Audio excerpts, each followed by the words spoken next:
Selamat malam. Ya, malam ini kita akan belajar kitab Yosua.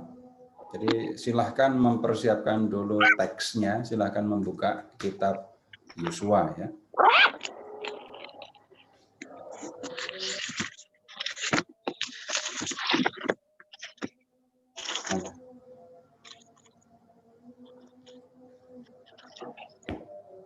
Kalau membaca kitab Yosua, itu sebenarnya kita harus membaca secara keseluruhan dari bab 1 sampai bab terakhir. Baru kita akan bisa tahu, kita akan bisa memahami ceritanya. Karena apa? Ini satu kitab yang berkaitan satu dengan yang lain, bagian demi bagian itu berkaitan. Sehingga kalau orang hanya membaca satu perikop, ya, atau membaca satu bab, kita tidak akan bisa melihat nilai dari keseluruhan kitab ini. Nah, pertama-tama begini dulu, Bapak Ibu, kita membuka dulu kitab Yosua-nya. Jadi silakan dibuka kitab Yosua-nya. Kemudian mulai dari bab 1. Kita akan membukanya bab demi bab gitu ya. Supaya kita bisa punya gambaran menyeluruh tentang kitab ini. Silakan ke bab 1. Kitab ini dimulai dengan perintah Tuhan untuk merebut Kanaan. Jadi Tuhan memberikan perintah kepada Yosua untuk memimpin orang Israel menguasai Kanaan. Lalu di bab 2, silahkan lihat, sebelum merebut menduduki tanah Kanaan, Yosua mengirim 2 orang pengintai, 2 orang mata-mata untuk melihat, untuk memata-matai satu kota sebenarnya, yaitu kota Yeriko. Kemudian setelah mendengar laporan para mata-mata, silahkan ke bab 4 sekarang, orang Israel menyeberangi sungai Yordan. Dan kemudian di bab 4, Bapak Ibu bisa melihat bagaimana orang Israel mendirikan 12 batu sebagai peringatan. Peringatan apa? Peringatan tentang bagaimana orang menyeberangi sungai Yordan tanpa kaki mereka menjadi basah. Nah, silahkan ke bab 5 sekarang. Ada yang agak aneh di sini. Ini kan Yosua akan memimpin orang Israel untuk berperang. Tapi lihat Bapak Ibu, di bab 5 ada apa? Sunatan massal. Mau perang kok malah sunatan. Nah, setelah itu silahkan ke bab 6. Orang Israel menguasai Yeriko. Ya. Kemudian setelah Yeriko dikuasai, ini ada persoalan. Di bab 7 ada dosa dan hukuman untuk seorang yang bernama Achan. Kenapa orang ini dihukum? Dia mengambil barang jarahan yang sudah diambil oleh orang Israel dari Yeriko. Kemudian Yosua memimpin orang Israel untuk menguasai wilayah-wilayah lain di Kanaan. Ke bab 8. Ini Yosua menguasai kota Ai. Lalu di bab 9, silahkan Bapak Ibu melihat, ada orang Gibeon. Orang Gibeon takut kalau harus berhadapan dengan orang Israel. Daripada perang dan kalah oleh orang Israel, mendingan mereka menyerah. Pura-pura bertindak sebagai orang asing, yang kemudian mereka dibiarkan hidup dan bekerja untuk orang Israel. Kemudian, lihat ke bab 10. Usaha untuk menguasai Kanaan terus dilanjutkan. Dan sekarang Yosua memimpin orang Israel untuk menguasai wilayah selatan Kanaan. Kemudian berikutnya ke bab 11. Upaya perebutan Kanaan dilanjutkan sekarang mengarah ke utara. Kemudian di ayat 16, Bapak Ibu lihat, itu ada daftar kemenangan yang dicapai oleh orang Israel. Lanjut ke bab 12. Itu ada daftar raja-raja yang sudah dikalahkan oleh orang Israel. Tapi di bab 13 ada catatan, daerah-daerah yang belum direbut. Mulai bab 13 ayat 8 sekarang.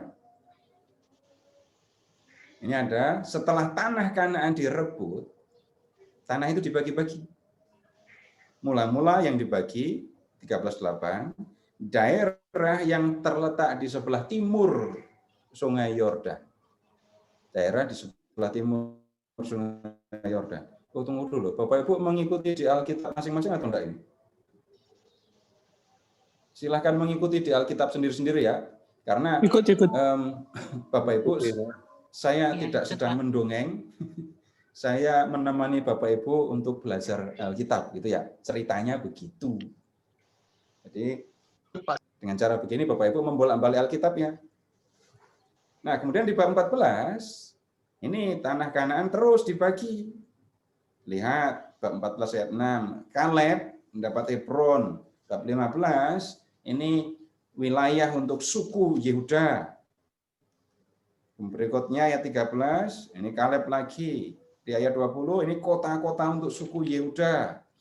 Bab 16, 17 wilayah untuk suku Efraim dan Manasye. Bab 18 ada pembagian sisa tanah Kanaan di Silo. Masih di bab 18 ayat 11. Ini untuk suku Benyamin. Bab 19 untuk suku Simeon. 19 ayat 10 untuk suku Zebulon.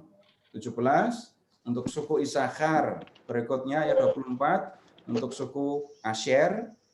Ayat 32 untuk suku Naftali. 40 untuk suku Dan. Lalu ayat 49, nah ini untuk Yosua.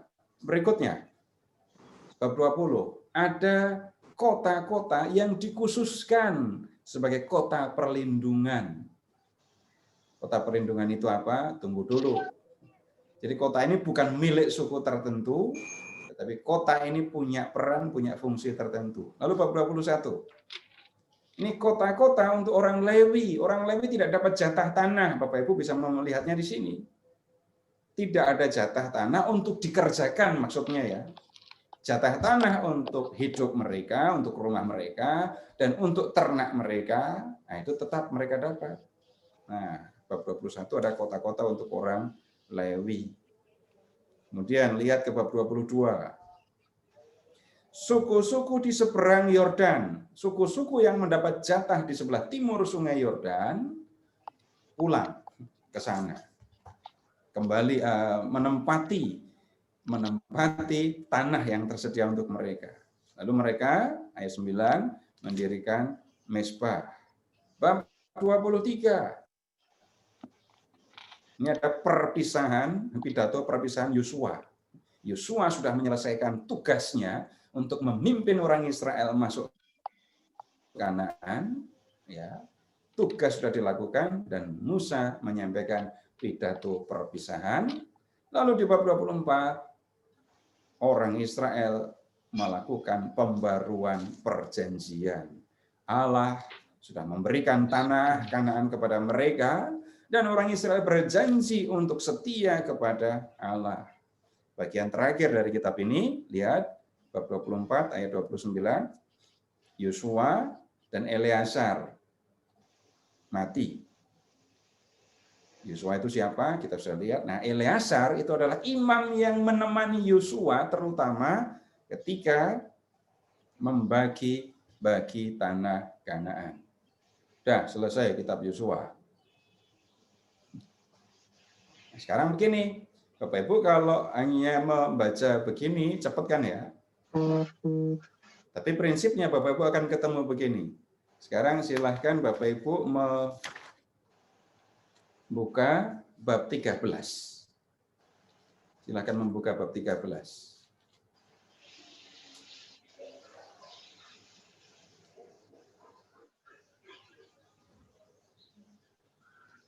Perhatikan kalimat judul di ayat 8. Pembagian tanah di seberang Sungai Yordan. Kalau Bapak Ibu mengikuti bab 6 mulai perebutan Yeriko sampai bab 12, raja-raja yang kalah ya, Bapak Ibu akan melihat begini. Pertama-tama tanah Kanaan direbut. Tanah Kanaan dikuasai oleh orang Israel. Nah, kemudian setelah direbut, terus diapain? Tanah itu kemudian dibagi-bagi. Kitab Yosua isinya seperti itu. Perebutan tanah Kanaan, satu. Yang kedua, pembagian tanah Kanaan. Setelah tanah Kanaan direbut, tanah itu dibagi-bagi. Dibagi kepada siapa? Dibagi kepada suku-suku Israel. Nah, dua hal utama dalam kitab ini didahului ya dengan, Bapak Ibu ingat kembali ke bab 1 sampai dengan bab 5, ada perintah, ada pengiriman mata-mata, ada penyeberangan sungai Yordan, ada sunat tadi ya. Itu persiapan untuk merebut Kanaan. Kemudian di bagian akhir, ingat tadi ya, ada pidato perpisahan Yosua dan ada pembaruan perjanjian. Jadi kitab ini berisi bagian utama perebutan Kanaan dan pembagian tanah Kanaan, ya. Cerita utamanya itu. Kemudian cerita yang utama itu diawali dengan persiapan perebutan Kanaan dan diakhiri dengan pembaruan perjanjian. Nah, itu isi kitabnya. Kalau Bapak Ibu mau membaca kitab ini secara menyeluruh, caranya begitu. Baca dulu bab 1 sampai bab 5. Setelah itu bab 6 sampai bab 12. Berikutnya belajar sabar.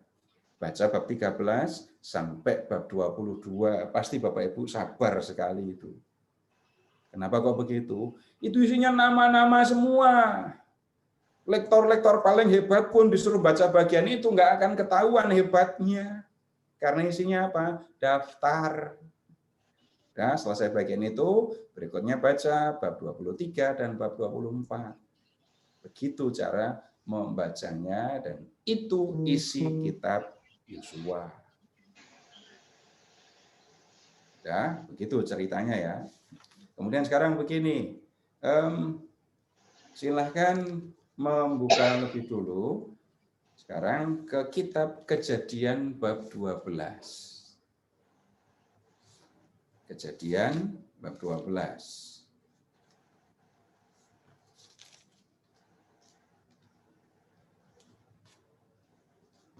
Ayat 1 sampai dengan 3.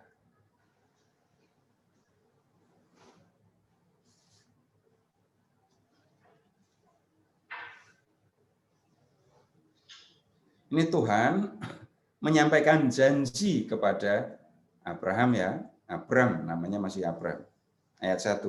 Berfirmanlah Tuhan kepada Abram, pergilah dari negerimu ini, dan dari sanak saudaramu, dan dari rumah bapamu ini, ke negeri yang akan kutunjukkan kepadamu. Ya. Kemudian yang kedua, ayat 2, aku akan membuat engkau menjadi bangsa yang besar, dan akan memberkati engkau, dan serta membuat namamu masyhur, dan engkau akan menjadi berkat. Perhatikan janji Allah ini ada 3 ya. Yang pertama menyangkut tanah, negeri. Yang kedua menyangkut keturunan bangsa yang besar. Yang ketiga soal berkat. Perhatikan 2 janji yang pertama, tanah dan keturunan. Tanah yang dijanjikan itu yang mana? Silahkan melanjutkan masih di Kejadian bab 12. Kemudian lihat ke ayat 6. Abram berjalan melalui negeri itu dan sampai ke suatu tempat dekat Sikem, yakni pohon tarabantin di More. Waktu itu orang Kanaan diam di situ. Nah, ayat 7 sekarang.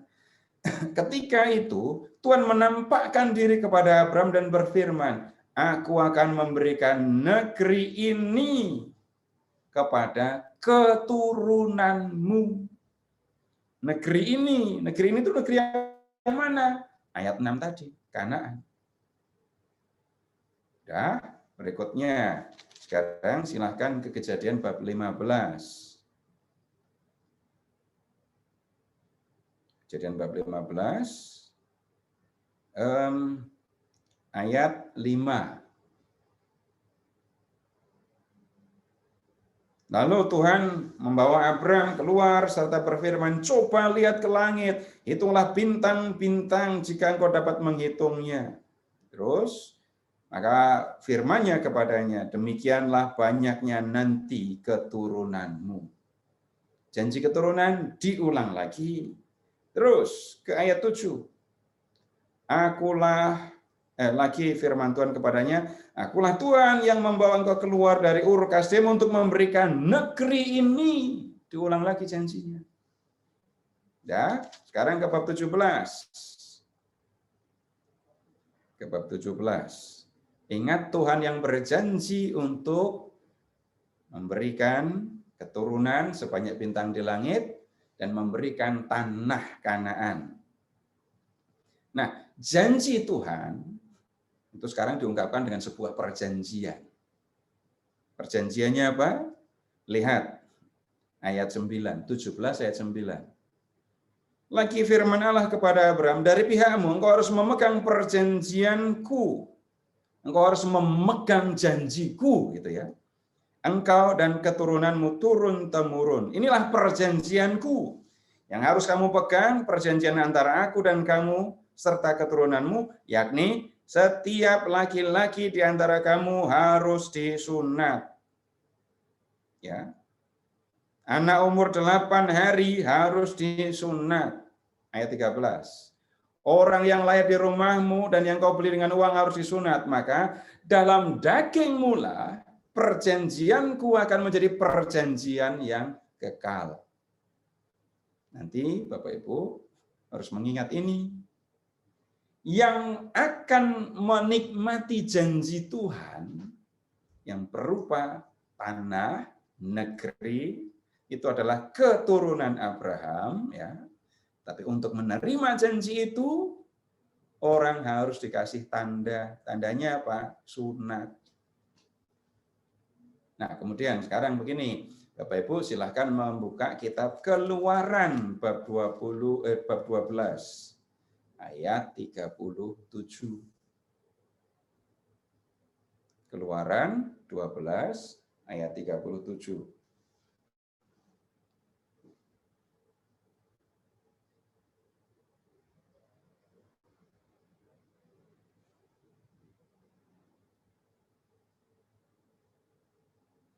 Ini orang Israel sudah melewati masa perbudakan di Mesir, ya. Lalu mereka keluar meninggalkan negeri itu, dan di Keluaran 12:37 disampaikan jumlah mereka. Ayat 37, kemudian berangkatlah orang Israel dari Ramses ke Sukot, kira-kira 600.000 orang laki-laki berjalan kaki, tidak termasuk anak-anak. Jumlah laki-laki dewasa mencapai 600.000. Di mana-mana jumlah perempuan itu lebih banyak daripada jumlah laki-laki. Sekali lagi, kecuali Bapak Ibu melihatnya di seminari atau di bruderan, itu jumlah laki-laki lebih banyak daripada jumlah perempuan. Nah, kalau jumlah laki-laki dewasa itu 600.000, jumlah perempuannya akan lebih dari itu. Jumlah anak-anak akan lebih banyak dari jumlah bapaknya. Nah, kalau begitu jumlah mereka sudah besar sekali. Ingat janji Tuhan, keturunanmu akan sebanyak bintang di langit. Janji Tuhan kepada Abraham sudah dipenuhi. Gitu kan ya. Janji keturunan sebanyak bintang di langit sudah dipenuhi. Nah, janji yang kedua yang menyangkut negeri atau tanah kan belum dipenuhi. Ya. Tuhan setia kepada janjinya. Ketika orang Israel ya sudah keluar dari Mesir, Yahweh Allah Israel sudah membawa mereka untuk mendekati Kanaan dan mau merebutnya di kitab Bilangan bab 13.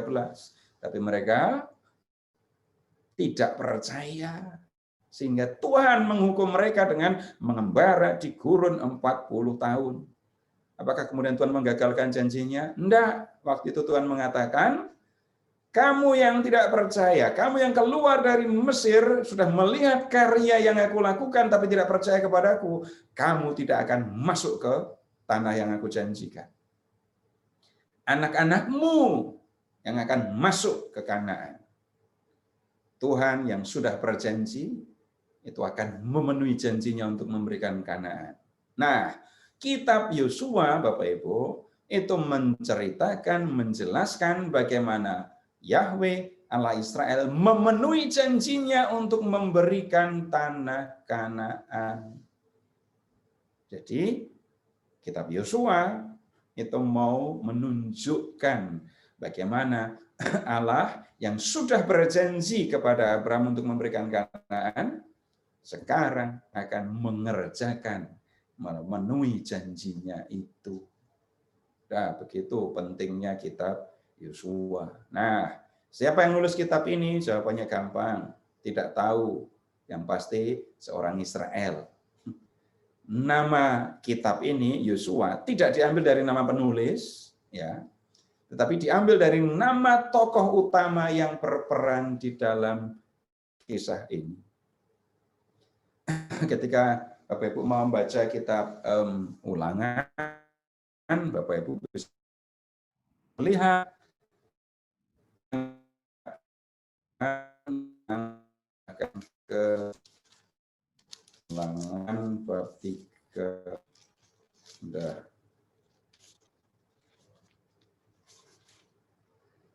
Bab 31. Ulangan 31.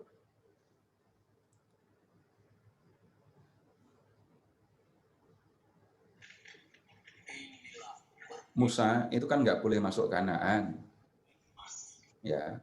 Kemudian siapa yang akan memimpin orang Israel masuk Kanaan? Nah, Yosua adalah orang yang dipilih oleh Tuhan untuk menggantikan Musa. Dia yang akan memimpin orang Israel masuk Kanaan. Dan Bapak Ibu silahkan mengingat kembali, Yosua itu mantan agen rahasia Israel. Dalam kitab Bilangan bab 13, Yosua termasuk satu dari 12 orang mata-mata yang dikirim oleh Musa. Ya.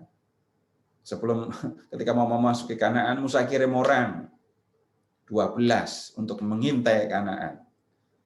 Tapi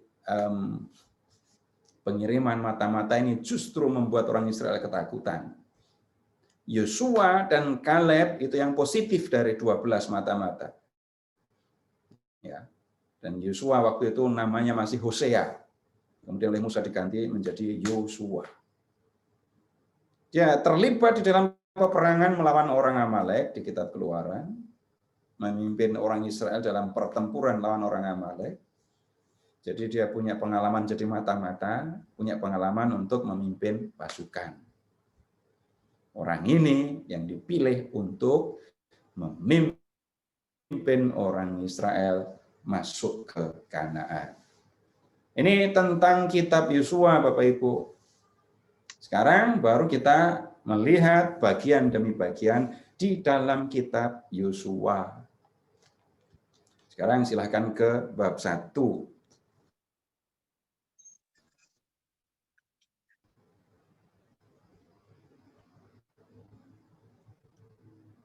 Yang mulai muncul pertanyaan tolong dicatat dulu ya.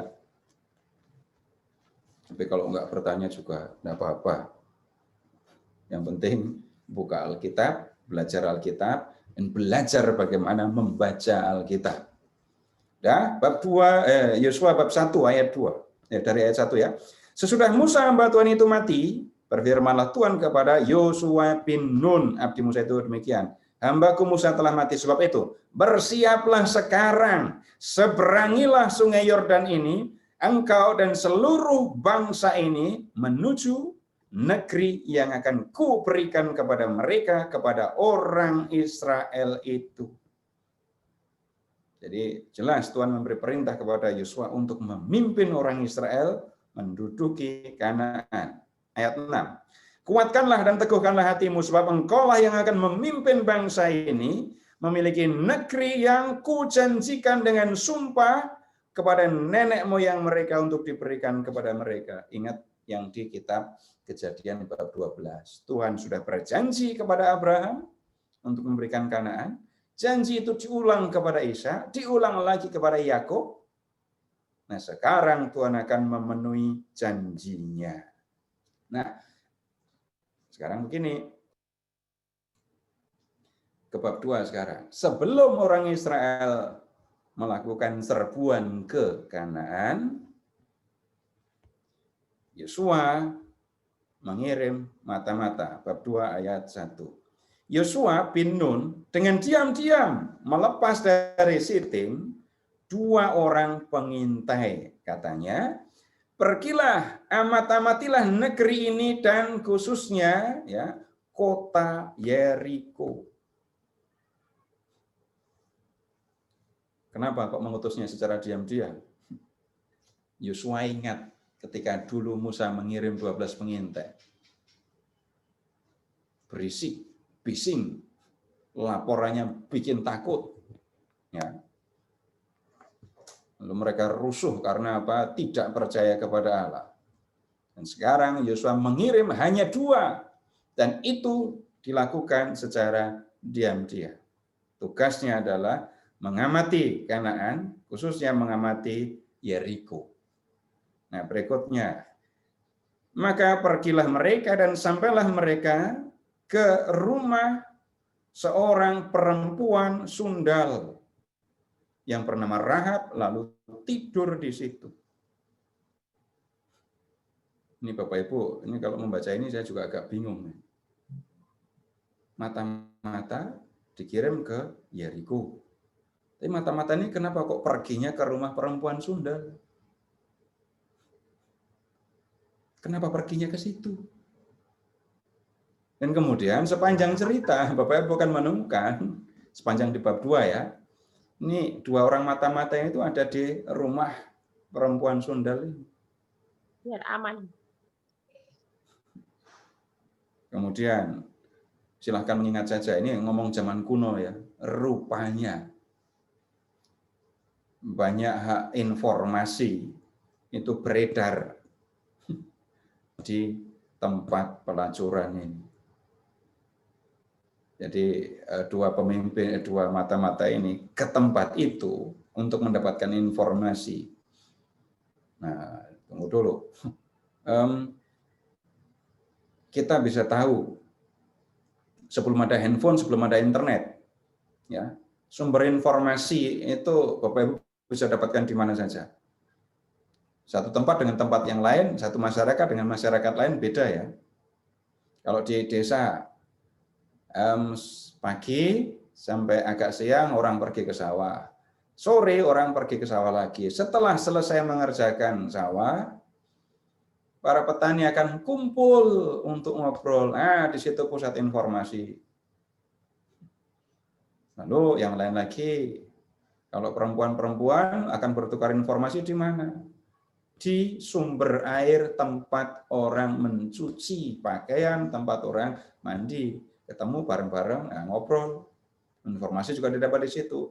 Di lain kesempatan, pasar itu sumber informasi. Nah, yang ada di dalam teks ini, sumber informasi dicari dan ditemukan di lokalisasi gitu ya, di rumah seorang pelacur.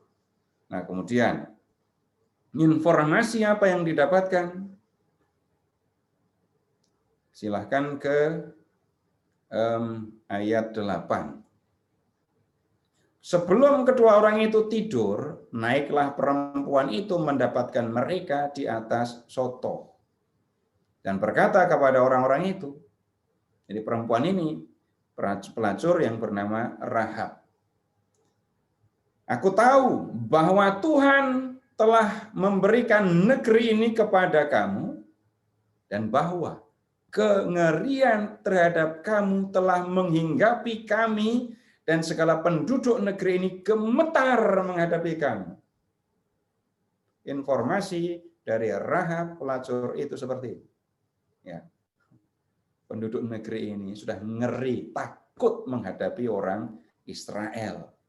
Mereka percaya, mereka yakin ini Tuhan Allah Israel akan memberikan Kanaan kepada mereka. Sebab ayat 10, kami mendengar bahwa Tuhan telah mengeringkan laut Teberau, air laut Teberau di depan kamu, ketika kamu berjalan keluar dari Mesir. Dan apa yang kamu lakukan kepada kedua raja orang Amor yang di seberang sungai Yordan itu, yakni kepada Sihon dan Og yang telah kamu tumpas. Ya, jadi informasi yang terjadi di masa lalu tentang peristiwa di masa lalu, orang Israel bisa lolos dari kejaran pasukan Firaun, bahkan pasukan Firaun mati di Laut Teberau. Kemudian peristiwa di perjalanan di gurun ketika orang Israel menumpas dua bangsa, dua kerajaan, dua raja, Sihon dan Og, itu sampai ke telinga orang Kanaan, khususnya orang Yeriko. Nah, ketika kami mendengar itu, tawarlah hati kami dan jatuhlah semangat setiap orang menghadapi kamu. Sebab Tuhan Allahmu ialah Allah di langit di atas dan di bumi di bawah. Nah, kemudian begini, Rahab sudah yakin sekali dengan hal itu. Orang Israel pasti akan datang dan mengalahkan Kanaan. Rahab minta di ayat 12.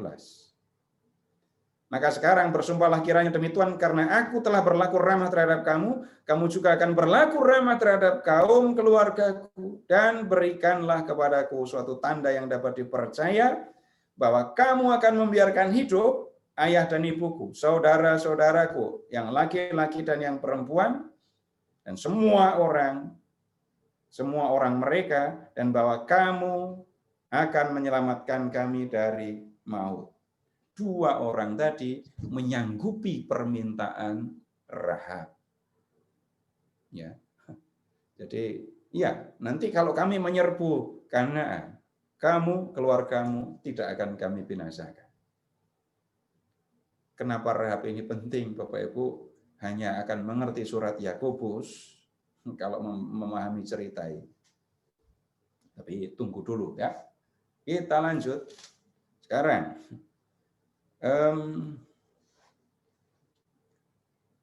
ketika mata-mata tadi ada di rumah Rahab, itu penguasa Yeriko sudah mengetahui keberadaannya. Mereka mencari dua orang mata-mata ini, tetapi Rahab menyembunyikan mereka. Lalu dua orang mata-mata ini bisa lolos dari sergapan, ya, atau dari penangkapan yang dilakukan oleh penguasa Yeriko. Lihat sekarang ke ayat 23. Sudah diselamatkan oleh Rahab ini mereka. Maka pulalah kedua orang itu. Mereka turun dari pegunungan lalu menyeberang dan sampai kepada Yosua bin Nun. Kemudian mereka ceritakan segala pengalaman mereka. Kata mereka kepada Yosua. Mereka tidak cerita kepada orang-orang lain. Tidak cerita kepada semua orang Israel, hanya bercerita kepada Yosua. Tuhan telah menyerahkan seluruh negeri ini ke dalam tangan kita. Bahkan seluruh penduduk negeri ini gemetar menghadapi kita. Informasi dari para mata-mata jelas. Dan kemudian berdasarkan informasi dari para mata-mata, lihat Yosua memimpin orang Israel menyeberangi sungai Yordan. Perhatikan sekarang begini, ke ayat 14, bab 3 ayat 14.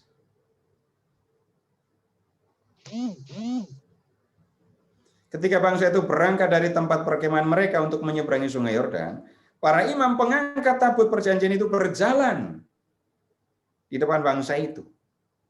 Jadi imam yang mengangkut tabut perjanjian, yang memikul tabut perjanjian jalan duluan. Ya, tolong lompat ke ayat 4. Hanya antara kamu dan tabut itu harus ada jarak kira-kira 2000 hasta. Jangan mendekatinya. Jadi tabut berjalan di depan, dipikul oleh para imam, orang Israel mengikuti di belakang. Tapi jarak antara orang Israel dengan tabut itu 1 kilometer. Ya. Sekarang kembali ke ayat 15. Segera sesudah para pengangkat tabut itu sampai ke sungai Yordan, dan para imam pengangkat tabut itu mencelupkan kakinya ke dalam air tepi sungai itu. Sungai Yordan itu sebab sampai meluap sepanjang tepinya selama musim menuai. Kalimat utuhnya sekarang begini. Segera sesudah para imam pengangkat tabut itu sampai ke sungai Yordan, dan para imam pengangkat tabut itu mencelup kakinya ke dalam air tepi sungai itu, ayat 16. Maka berhentilah air itu mengalir. Air yang turun dari hulu melonjak menjadi bendungan jauh sekali di dekat Adam. Sedangkan air yang turun ke Araba, ke Laut Araba itu, yakni Laut Asin, terputus sama sekali. Silahkan membayangkan kaki imam yang memikul tabut injak air sungai Yordan. Apa yang terjadi? Air yang datang dari hulu berhenti mengalir jadi kayak bendungan. Sedangkan air yang turun ke hilir, turun semuanya. Bapak Ibu ingat peristiwa apa? Yang ada urusan air kayak gini. Penyeberangan Laut Teberau. Ketika orang Israel keluar dari Mesir, ada peristiwa dahsyat yang dilakukan oleh Allah, yaitu membuat jalan di dasar Laut Teberau, sehingga orang Israel bisa memasukinya. Sekarang orang Israel mau memasuki Kanaan, dan Allah melakukan hal yang sama. Apa itu? Membuat jalan di dasar sungai Yordan. Nah, sekarang menyeberang sungai Yordan, sekarang silahkan ke bab 5.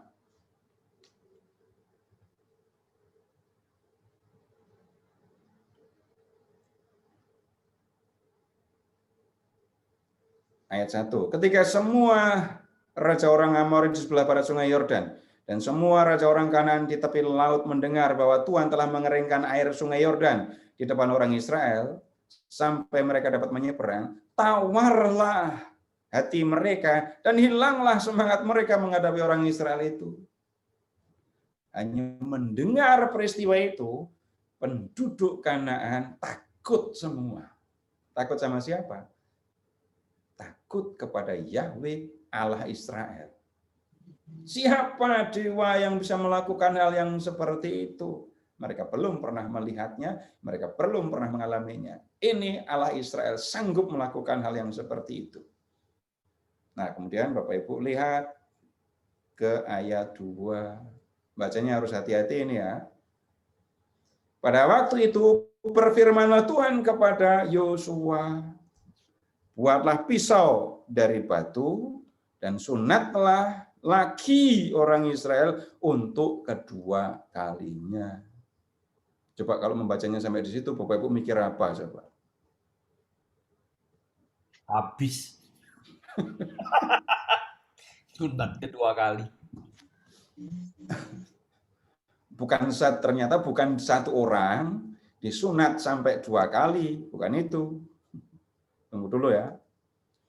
Lalu Yosua membuat pisau dari batu. Nah, ini lebih berat lagi Bapak Ibu.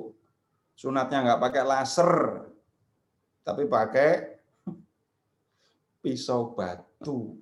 Udah nggak usah dibayangin, dengerin aja ya.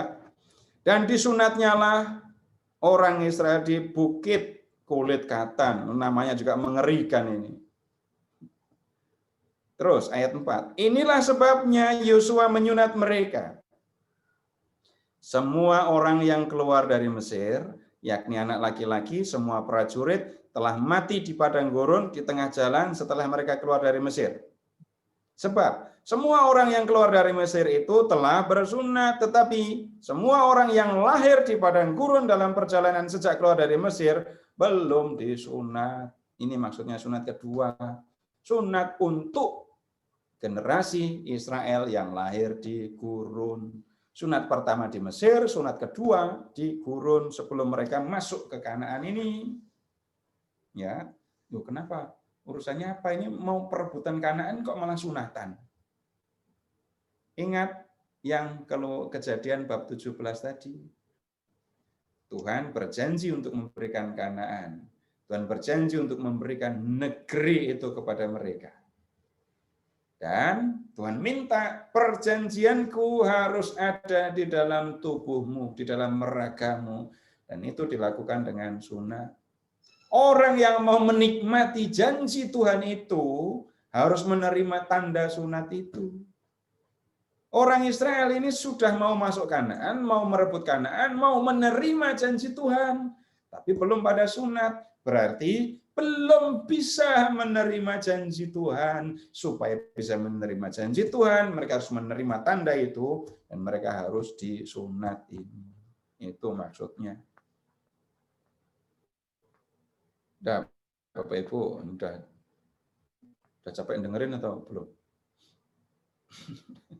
Belum. Sampai di sini ada yang perlu ditanya. Kalau ada yang perlu ditanyakan, sampaikan dulu dah supaya ada ya diskusi atau pembicaraan. Kalau ada yang mau disampaikan, silahkan disampaikan. Di chat ada, Pak. Kenapa kota Yeriko yang pertama diincar untuk ditaklukkan? Kenapa kok Yeriko? Silahkan membuka peta.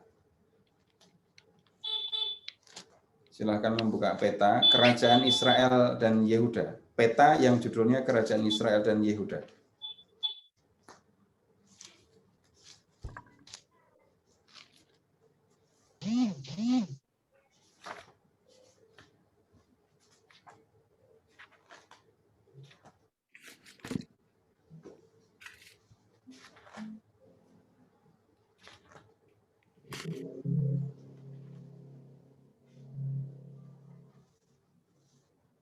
Kemudian silakan Bapak Ibu ke Moab dulu. Ke Moab yang di sebelah timur Laut Mati. Ya. Kemudian silahkan ke arah utara, masih di seberang timur Sungai Yordan ya. Dah. Kemudian berikutnya silahkan memandang kota Yeriko.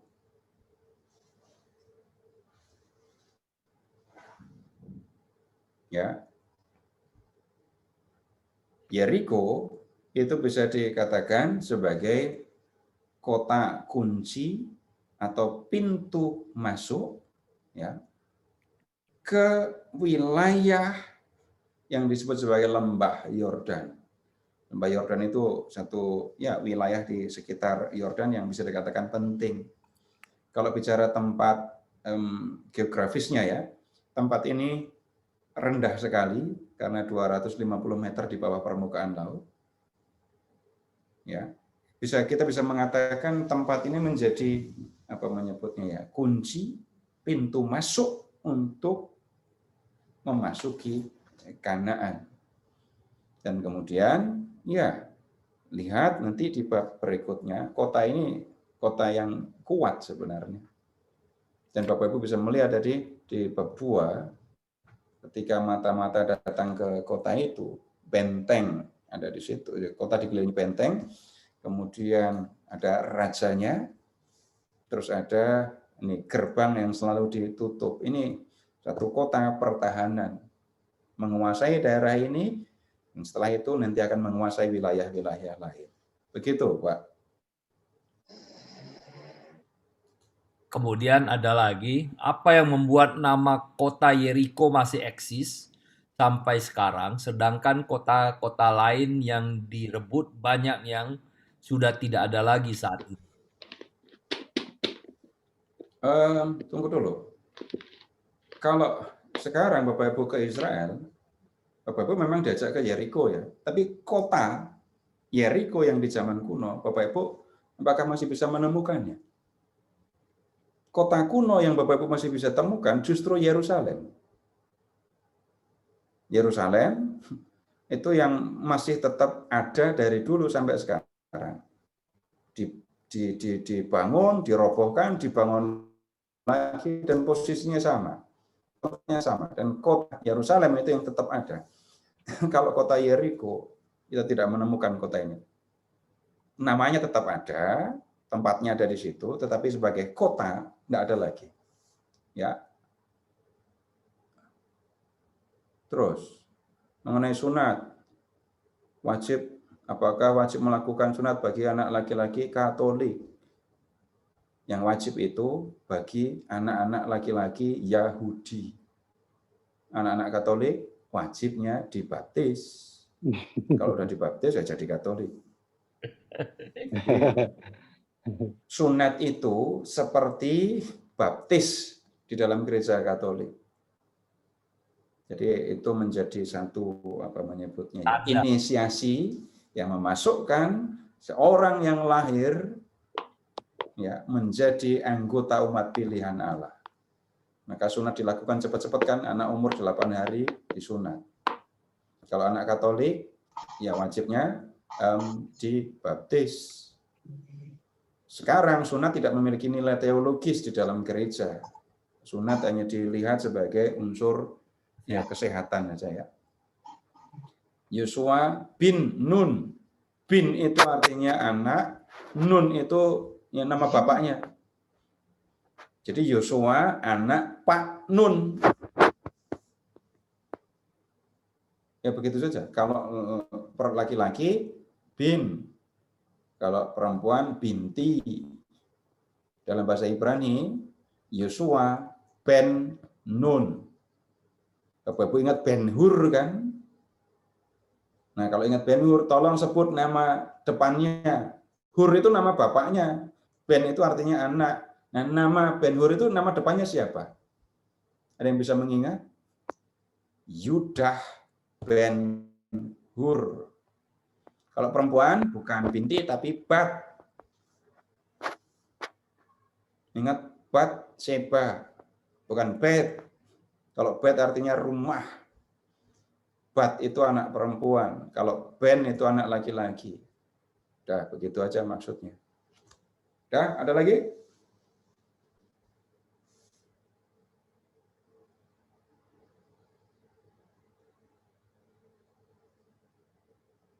Ini maksudnya bagaimana?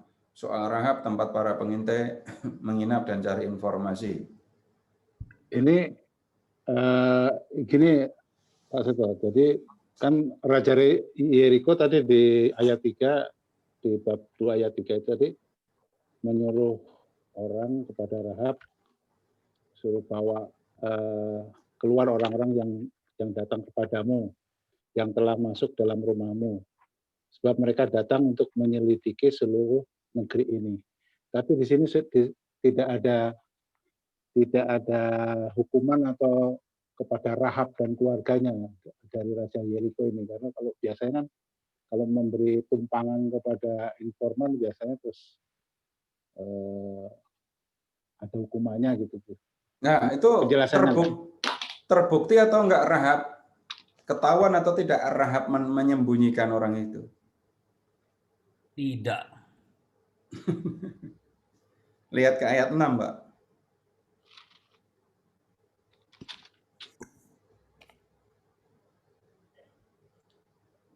Jadi Rahab menyembunyikan mereka, lalu nanti membantu mereka lolos. Ya, kemudian pertanyaannya justru begini,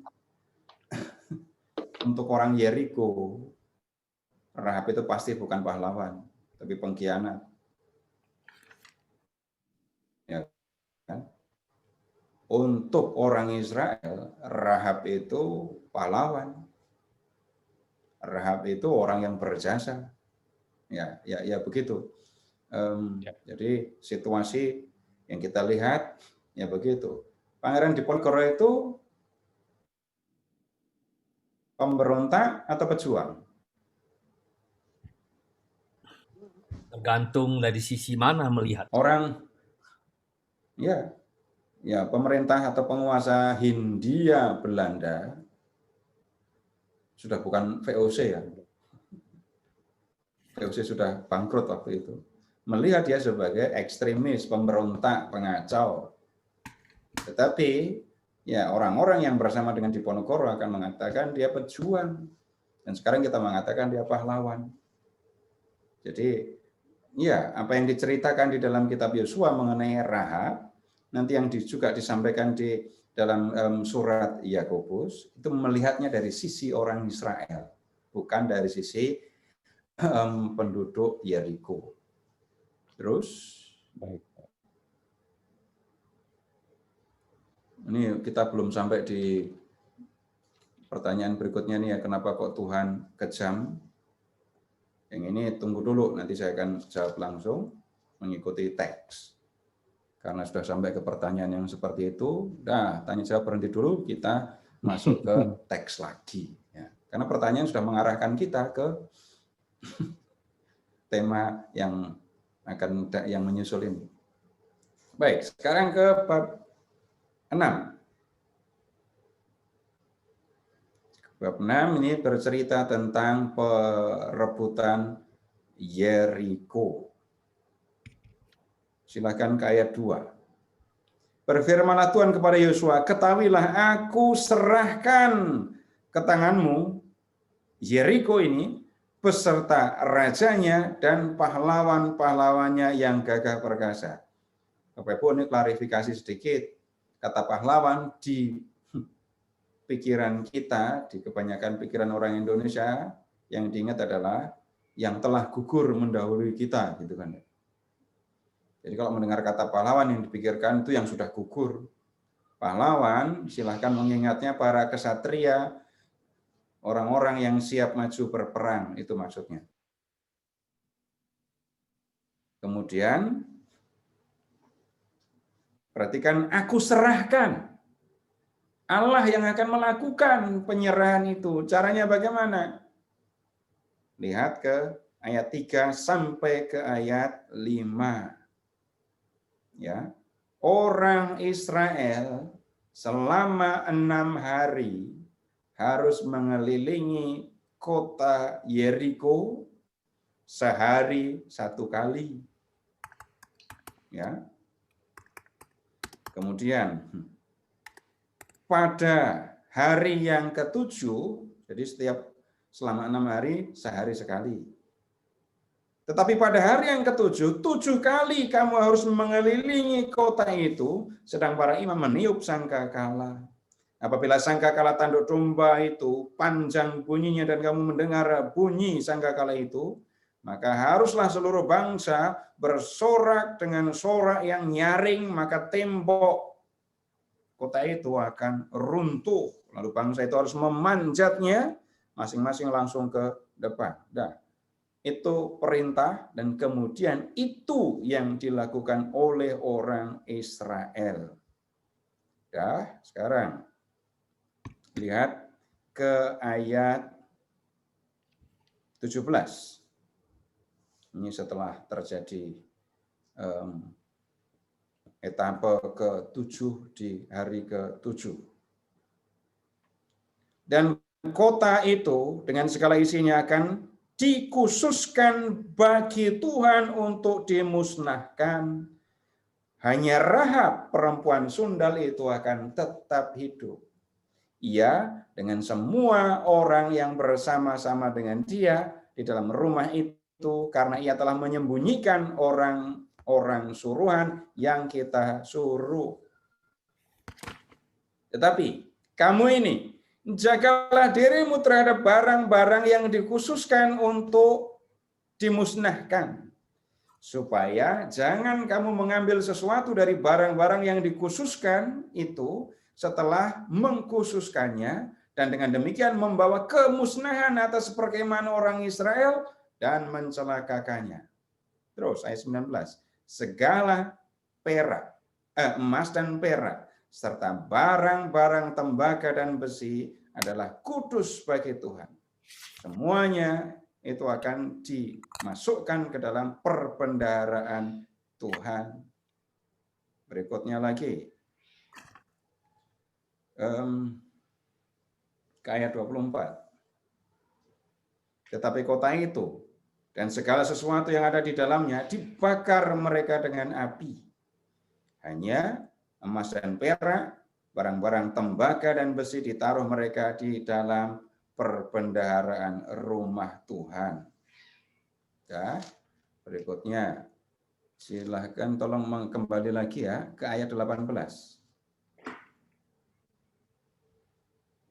Dikhususkan untuk dimusnahkan. Sekarang begini, Bapak Ibu silahkan mengingat perang di zaman kuno. Perang di zaman kuno. Silahkan membayangkan ada satu kota, lalu musuh menyerbu kota itu. Yang akan dilakukan adalah menghancurkan, menjebol benteng atau gerbang kota, ya, kemudian masuk, membunuh para prajurit. Setelah semua prajurit habis atau menyerah, pembunuhan, perang selesai. Apa yang dilakukan para prajurit setelah perang? Jarah, menjarah, mengambil benda-benda yang bisa dirampas, tapi bukan hanya benda. Yang ada di dalam kota itu, yang ada harganya, ya, itu ada manusia, binatang, dan harta benda. Semua yang ada di dalam itu menjadi milik dari musuh yang mengalahkan mereka. Jadi orang-orang yang masih hidup, ternak mereka, harta benda mereka, itu milik para pemenang. Milik bangsa yang menguasai. Nah, kemudian sekarang begini, yang berperang tadi siapa? Bukan orang Israel, tetapi Allah. Kalau yang berperang itu Allah, harta benda manusia, binatang yang ada di dalam kota Yeriko jadi milik Allah. Bagaimana menyerahkan milik Allah ini? Kalau manusia, ya, kalau manusia di zaman dulu, kalau itu menjadi milik pemenang, berarti manusia itu akan diangkut sebagai tawanan. Untuk apa? Satu, dijadikan budak oleh mereka sendiri, atau dijual sebagai budak. Kalau harta benda, ya dibawa lalu dibagi-bagi. Dan itu peristiwa yang sangat menggembirakan. Prajurit pemenang bagi-bagi jaran, itu kegembiraan yang sangat serius. Nah, harta benda yang dijarah tadi dimasukkan ke dalam perbendaharaan Tuhan. Maksudnya, Bapak Ibu silahkan mengingat kemah suci ya. Lalu yang para imam Lewi yang ngurus kemah suci itu juga punya dalam tanda kutip tempat untuk menyimpan benda-benda kudus.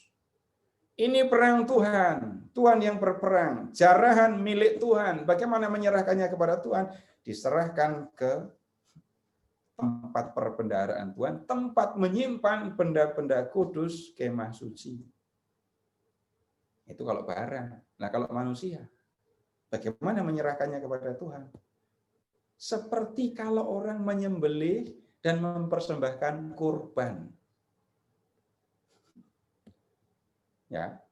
Jadi kalau binatang mau diserahkan kepada Tuhan, mau dipersembahkan kepada Tuhan, kan disembelih, dibakar. Silahkan memikirkan cara yang sama untuk mempersembahkan manusia kepada Tuhan. Bapak Ibu masih bisa mengingat Abraham, apa yang hendak dilakukannya terhadap Ishak kan? Cara mempersembahkan anak kepada Tuhan, ya disembelih lalu dibakar. Bapak Ibu, ini cara kuno. Kalau Bapak Ibu menilai tindakan ini dengan kacamata sekarang, Bapak Ibu akan mengatakan, "Wih, kejam sekali." Tapi tunggu dulu. Bapak Ibu mengukur kekejaman itu dari sisi sebelah mana? Tunggu dulu sekarang. Bapak Ibu tolong melihat secara lebih luas ya. Saya tidak bertanya tentang pendapat Bapak Ibu. Saya bertanya tentang kelompok orang-orang yang setuju dengan aborsi. Untuk mereka, aborsi itu wajar. Hak siapa? Menurut mereka. Menurut orang-orang yang setuju dengan aborsi. Menurut orang yang setuju dengan aborsi itu haknya siapa? Hak si perempuan kan? Untuk pihak yang seperti itu, melakukan aborsi itu kejam apa enggak? Tidak. Itu dalam tanda kutip seperti sedang membersihkan rahim. Sudah, begitu saja. Apakah mereka berpikir tentang pembunuhan? Enggak. Silahkan Bapak Ibu sekarang melihat dari sisi yang berbeda.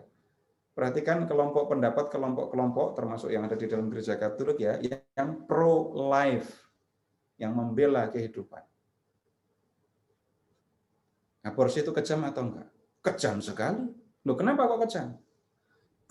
Kalau yang saya hadapi itu adalah orang besar, dewasa seperti saya, lalu saya duel, satu di antara kami ada yang mati, itu keren. Nah, itu baru namanya duel. Kalau saya berantem sama anak kecil, balita, lalu anak itu mati, saya jadi penganiaya. Saya jadi pembunuh. Berikutnya, kalau yang saya bunuh itu adalah anak yang di dalam rahim yang belum bisa apa-apa, namanya apa? Jauh lebih kejam dari pembunuhan anak-anak kan? Jauh lebih kejam dari pembunuhan orang dewasa. Nah, kekejaman itu bisa dilihat dari sisi yang berbeda. Berikutnya lagi, saya tanya sama bapak-bapak sekarang. Bapak-bapak silahkan membayangkan anak bapak umur masih 5 tahun. Bapak ganggu orang. Yang ganggu orangnya dewasa. Sudah ngambil duitnya, mukul anak bapak lagi. Apa yang akan bapak lakukan? Anaknya pulang, nangis, bilang kalau duitnya diambil, lalu disebut, orang itu ngambil duit saya, terus dia mukul saya, lihat ini kepala saya bocor. Bapak akan lakukan apa? Apakah akan melakukan, mari nak kita berdoa untuk orang itu. Dan katakan kepada Tuhan, Tuhan ampunilah dia sebab dia tidak tahu apa yang mereka lakukan. Begitu Pak?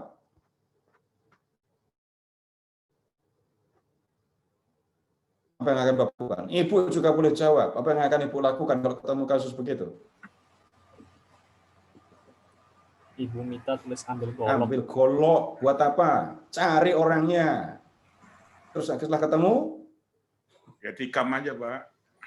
Gantian pukul apa tikam atau ya cincang pukul pakai punggung golok udah lumayan itu ya. Dan tidak akan Bapak Ibu kalau ada orang yang melakukan hal yang seperti itu, tidak akan ada yang mengatakan Bapak atau Ibu itu kejam. Tapi apa yang akan dilakukan? Bapak atau Ibu sakit ketika melihat anak Ibu disakiti. Begitu kan ya? Dan tidak bisa menerima itu. Loh, enggak ada yang mengatakan Bapak Ibu orang yang kejam. Enggak, anak saya disakiti kok, masa saya diam aja. Saya tidak bicara benar atau salah, saya bicara sebagai ya ini, apa adanya sebagai seorang manusia. Berikutnya lagi. Kembali ke teks saja begini dulu, atau tunggu dulu. Di zaman kuno, Bapak Ibu, belum ada ketuhanan yang Maha Esa ya. Ketika sudah ada ketuhanan yang Maha Esa, itu pun keyakinan tentang keesaan Tuhan belum mantap. Orang Katolik Allahnya berapa? Mereka akan mengatakan berapa? 3. Allah mereka sendiri berapa? 1. Jadi total ada berapa? Lalu yang agama lain punya sendiri, agama lain lagi punya sendiri. Sudah mengatakan ketuhanan yang Maha Esa, tapi tidak sungguh-sungguh diyakini keesaannya. Silahkan mundur ke zaman kuno.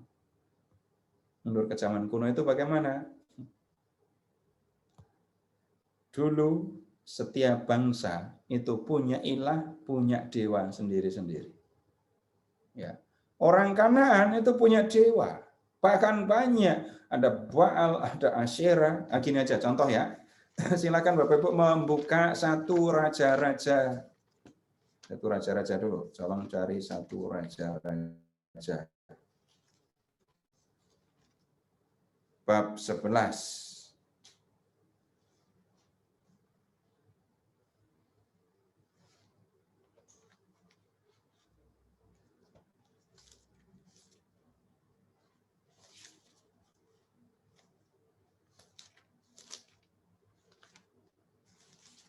Satu Raja bab 11.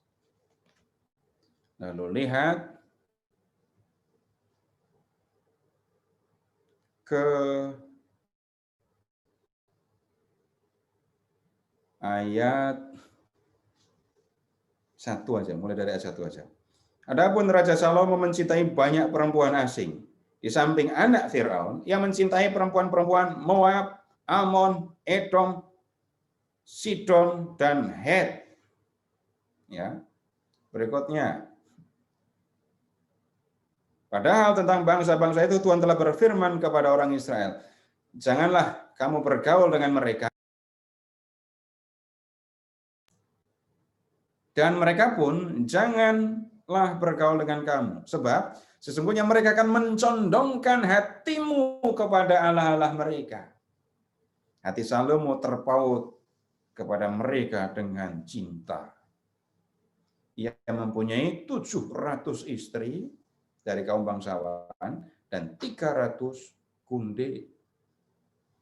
Nggak usah dipikirin itu, tapi yang penting istri-istrinya itu menarik hatinya daripada Tuhan. Sebab waktu Salomo sudah tua, istri-istrinya itu mencondongkan hatinya kepada ilah-ilah lain, sehingga ya tidak dengan sepenuh hati berpaut kepada Tuhan Allahnya seperti Daud. Ayat 5 sekarang. Demikianlah Salomo mengikuti Astoret, dewi orang Sidon, dan mengikuti Milkom, dewa kejijikan sembahan orang Amon. Salomo melakukan apa yang jadi mata Tuhan. Terus ayat 7.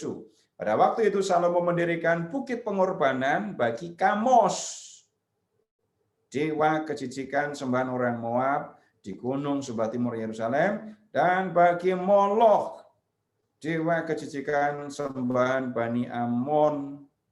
Nah, sedikit daftar.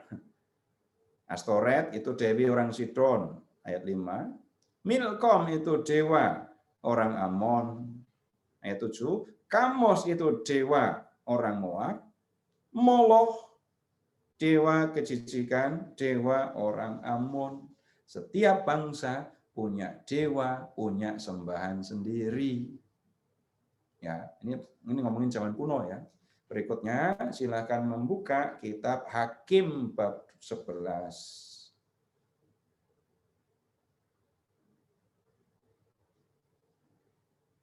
Hakim-hakim bab 11.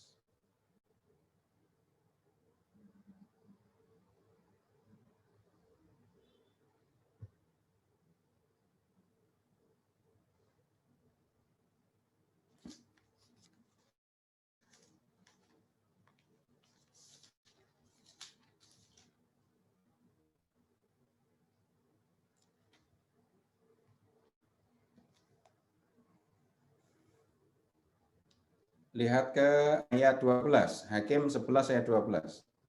Kemudian Yefta mengirim utusan kepada Raja Bani Amon dengan pesan dan seterusnya.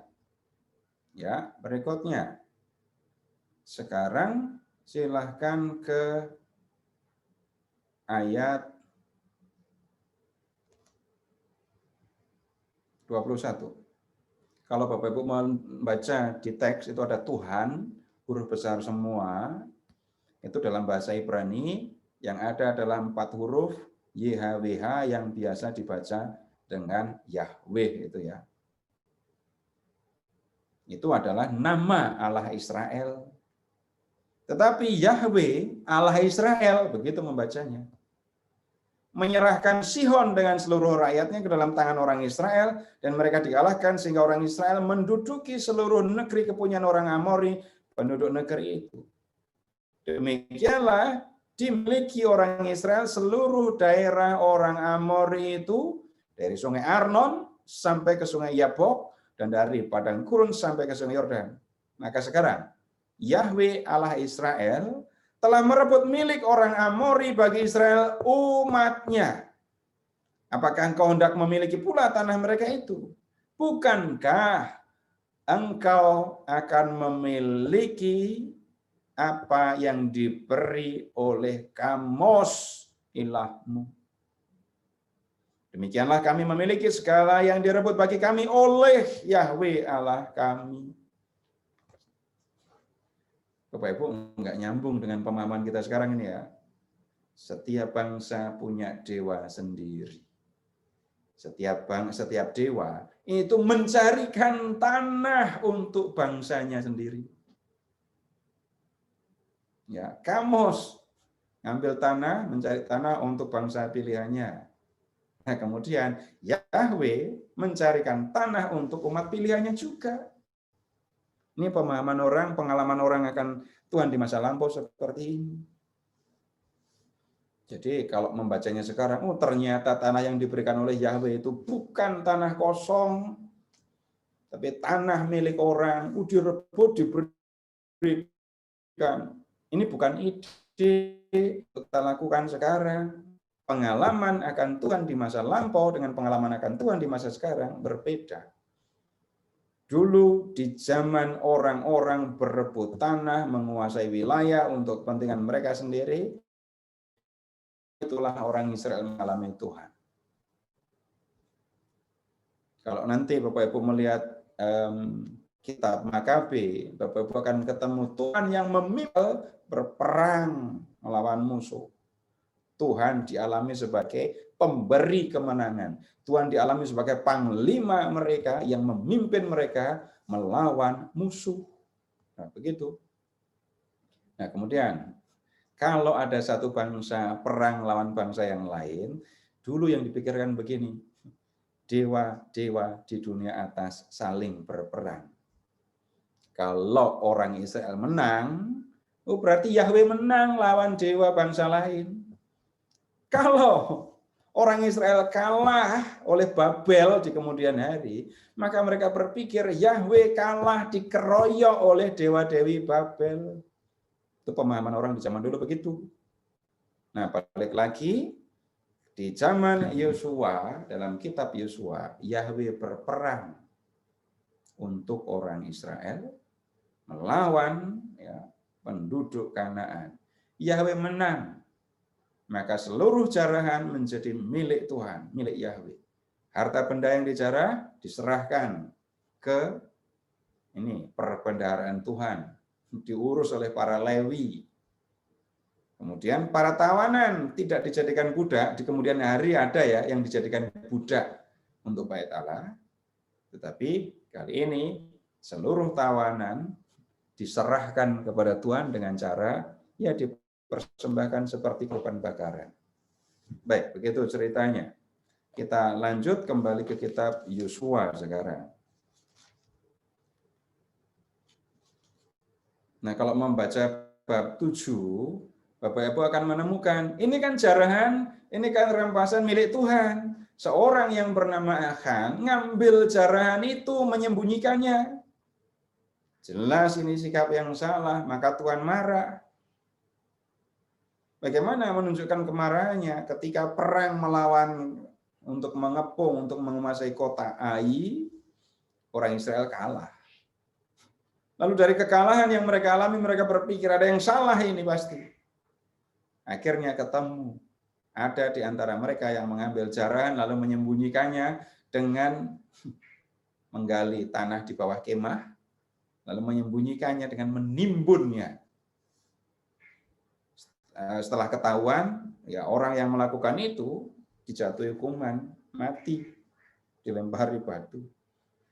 Dan selesai peristiwa itu, bab 8, kota Ai direbut. Ya, Berikutnya, sekarang silahkan ke bab 10.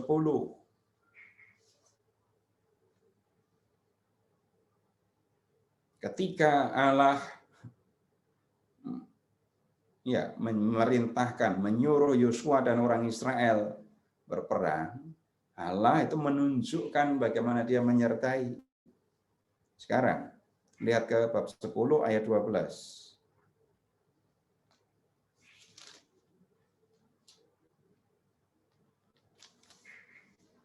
Lalu Yosua berbicara kepada Tuhan. Pada hari Tuhan menyerahkan orang Amori itu kepada orang Israel. Ia berkata di hadapan orang Israel, "Matahari, berhentilah di atas Gibeon, dan engkau bulan di atas lembah Ayalon." Maka berhentilah matahari dan bulan pun tidak bergerak sampai bangsa itu membalaskan dendamnya kepada musuhnya. Ini Bapak Ibu, kita mungkin tidak bisa memahaminya secara harafiah ya. Tapi Bapak Ibu pernah mengalami mukjizat?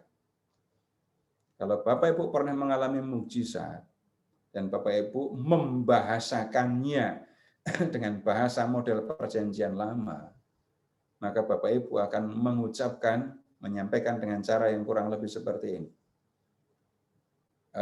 Misalnya, Bapak Ibu pernah mengalami nggak mukjizat pergandaan roti? Belum pernah ya. Tapi saya ambil contoh. Ini saya tidak menyebutnya ya. Tidak akan mengajak Bapak Ibu caranya bagaimana supaya bisa mengalami. Ini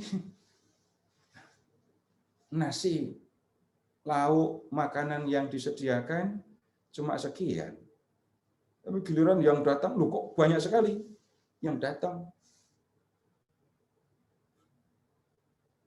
Hitungan wajar, enggak cukup ini nasinya, lauknya untuk mereka. Enggak memadai, enggak cukup. Tapi namanya orang makan bareng, apalagi banyak bapak-bapak, anak-anak muda gitu ya. Itu yang makannya lebih banyak itu bapak-bapak atau ibu-ibu sih?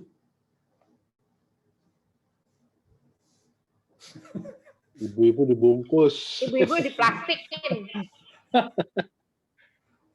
Kalau ibu nyemil banyak. Nyemil itu tetap terhitung makan kan ya? Hitungan wajar enggak cukup. Loh, tapi kok cukup? Dan semua bilang kenyang, semua bilang terima kasih. Ketika mengalami mukjizat itu, saya mengatakan begini, sebenarnya tadi Tuhan itu ada di sebelah meja. Dan dia membuat nasi saya menjadi bertumpuk-tumpuk banyak. Jadi begitu diambil, nasinya muncul lagi. Diambil, nasinya muncul lagi. Yang melihat itu siapa? Yang melihat ya saya, orang lain nggak melihat. Itu cara mengucapkan, cara menceritakan mukjizat, memakai gaya bahasa perjanjian lama. Allah menyediakan makanan, membuat makanan yang menurut perhitungan wajar nggak cukup, tapi nyatanya kok cukup, gitu ya. Ini yang kita lihat. Yosua maju perang, dan Yosua berhasil menyelesaikan peperangan sebelum matahari terbit. Sebelum matahari terbenam, sebelum bulan terbit. Dan Yosua, penulis kitab Yosua melihat ini campur tangan, ini karya Tuhan. Kembali Bapak Ibu melihat bagaimana Allah sesungguhnya berperang untuk orang Israel. Maksudnya begitu. Berikutnya, wilayah-wilayah direbut. Sekarang silahkan ke bab 11. Ayat 21.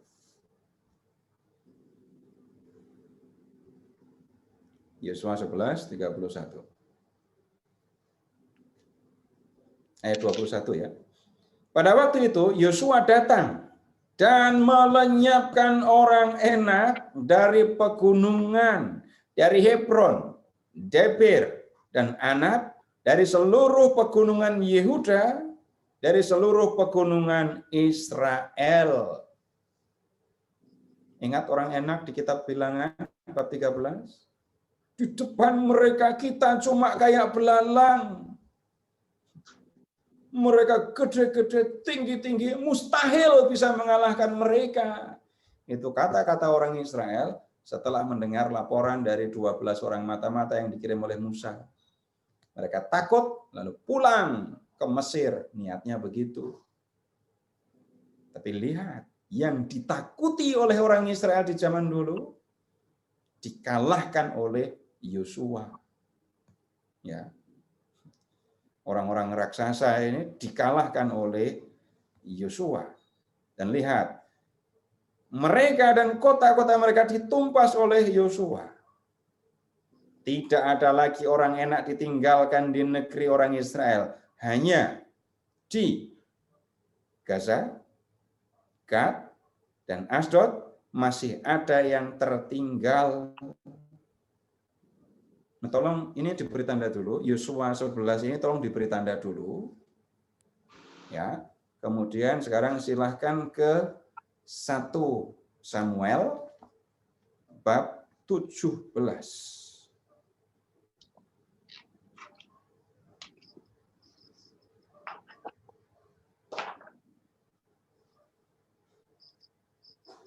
Bab 17, lihat ke ayat 4.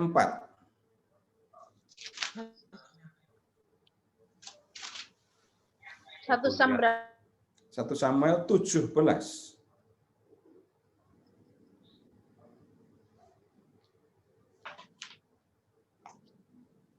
Lihat ke ayat 4.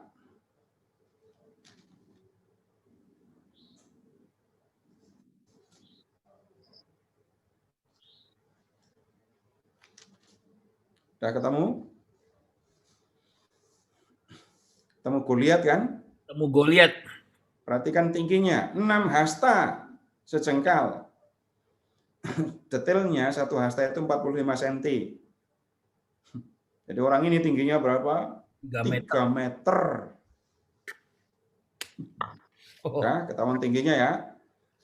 Ingat, orang enak itu hanya di Gaza, Gad, dan Ekron. Ya, sekarang tolong ke 2 Samuel 21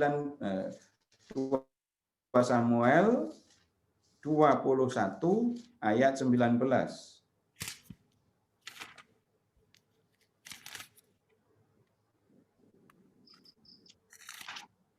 Cuman mau cari tahu Goliat itu orang mana. 2 Samuel 21 ayat 19.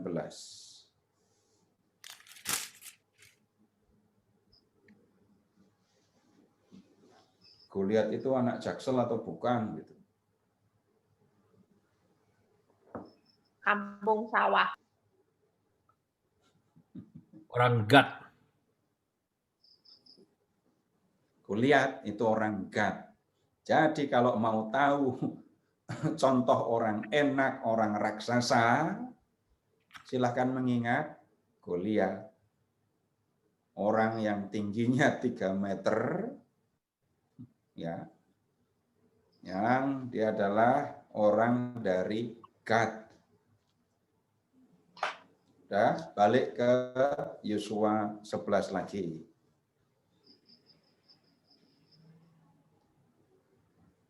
Ayat 23 sekarang.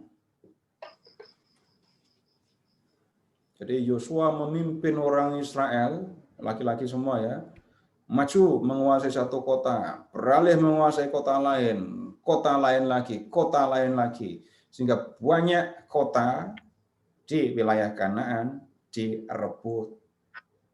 Terus ayat 23. Demikianlah Yosua merebut seluruh negeri itu sesuai dengan segala yang difirmankan Tuhan kepada Musa. Dan Yosua pun memberikan negeri itu kepada orang Israel menjadi milik pusaka mereka menurut pembagian suku mereka. Lalu amanlah negeri itu, berhenti dari berperang. Nah, lihat berikutnya. Di bab 12 ada daftar raja-raja yang kalah. Ini untuk ujian minggu depan, silahkan dihafalkan.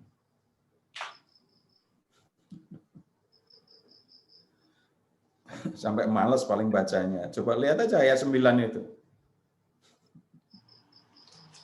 Raja negeri Yeriko 1, Raja negeri Ai 1, di sebelah Betel 1, Raja negeri Yerusalem 1, Raja negeri Hebron 1, Raja negeri Yarmut 1, udah kayak gitu. Isinya begitu. Nah, tentang daerah-daerah yang belum direbut, minggu depan baru kita akan diskusikan. Kalau membaca kitab Hakim-Hakim. Sekarang ke bab 14. Bab 14, lihat dari ayat 1.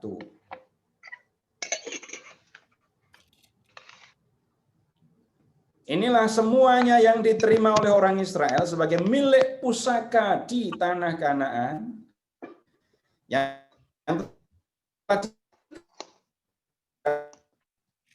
orang Israel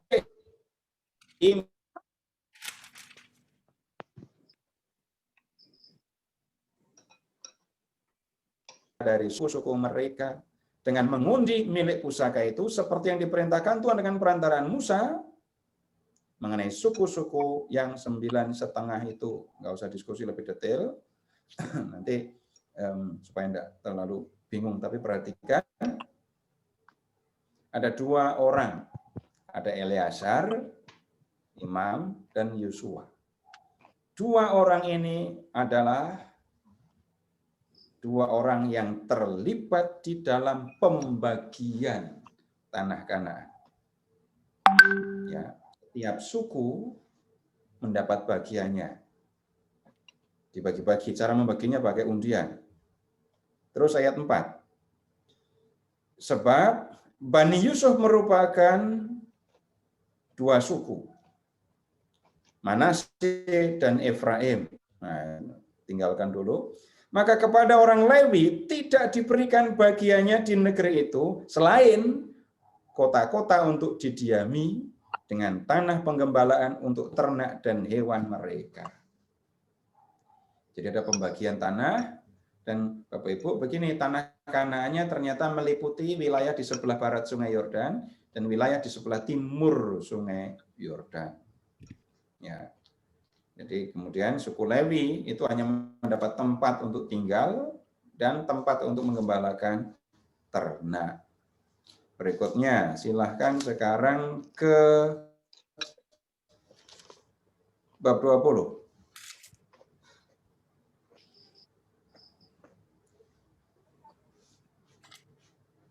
Di bab 20 ada yang disebut sebagai kota-kota perlindungan ya.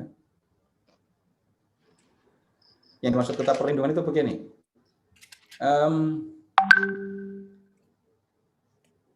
Kalau ada peristiwa pembunuhan, ya, dan jelas-jelas itu pembunuhan, disengaja pelakunya jelas, maka orang terdekat dari korban yang dibunuh ini ya, orang terdekat harus nyari pembunuh itu. Dan pembunuh itu harus dihukum. Hukumannya apa? Mata ganti mata, gigi ganti gigi, nyawa ganti nyawa. Orang yang sudah membunuh sesamanya, dia harus dihukum dan hukumannya adalah dibunuh. Itu baru imbang hukumannya. Tapi tunggu dulu. Kalau pembunuhan yang nggak disengaja,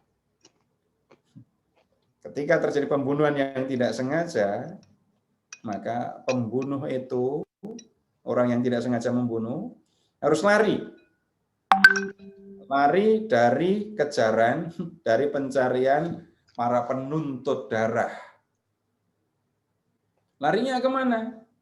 Larinya ke kota yang disediakan secara khusus untuk kasus kayak gini. Lihat sekarang ke ayat 2, 20 ayat 2. Katakanlah kepada orang Israel begini, tentukanlah bagimu kota-kota perlindungan yang telah kusebutkan padamu dengan perantaraan Musa, supaya siapa yang membunuh seseorang dengan tidak sengaja, dengan tidak ada niat lebih dulu, dapat melarikan diri ke sana, sehingga kota-kota itu menjadi tempat perlindungan bagimu terhadap penuntut tebusan darah. Apabila ia melarikan diri ke salah satu kota tadi, maka haruslah Ia tinggal berdiri di depan pintu gerbang kota dan memberitahukan perkaranya kepada para tua-tua. Mereka harus menerima dia dalam kota itu dan memberikan tempat kepadanya, maka ia akan diam pada mereka. Apabila penuntut tebusan darah mengejar dia, pembunuh itu tidak akan diserahkan mereka ke dalam tangannya, sebab ia telah membunuh sesama manusia dengan tidak ada niat lebih dahulu dan dengan tidak menaruh benci kepadanya lebih dulu. Nah, jadi yang membunuh tidak sengaja tanpa niat, ada tempat untuk berlindung, nanti akan ada pemeriksaan dan seterusnya. Ya. Jadi ada kota untuk suku Lewi dan tempat pengembangan untuk mereka, ada kota perlindungan, kemudian ada juga, ini yang paling besar, tanah yang dibagikan kepada orang Israel menurut suku mereka. Nah, setelah tanah dibagi, udah mereka pergi ke tanah mereka masing-masing. Baik, sekarang ke bab 24. Nah, Yosua sudah menyelesaikan tugasnya.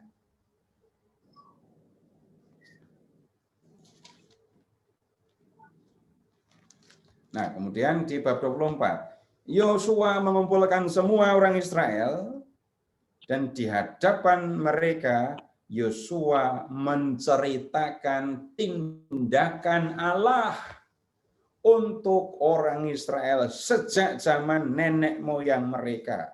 Lihat 24 ayat 2. Berkatalah Yosua kepada seluruh bangsa itu, beginilah firman Tuhan Allah Israel, dahulu kala di seberang sungai Efrat, disitulah diam nenek moyangmu, yakni Terah, ayah Abraham, ayah Nahor.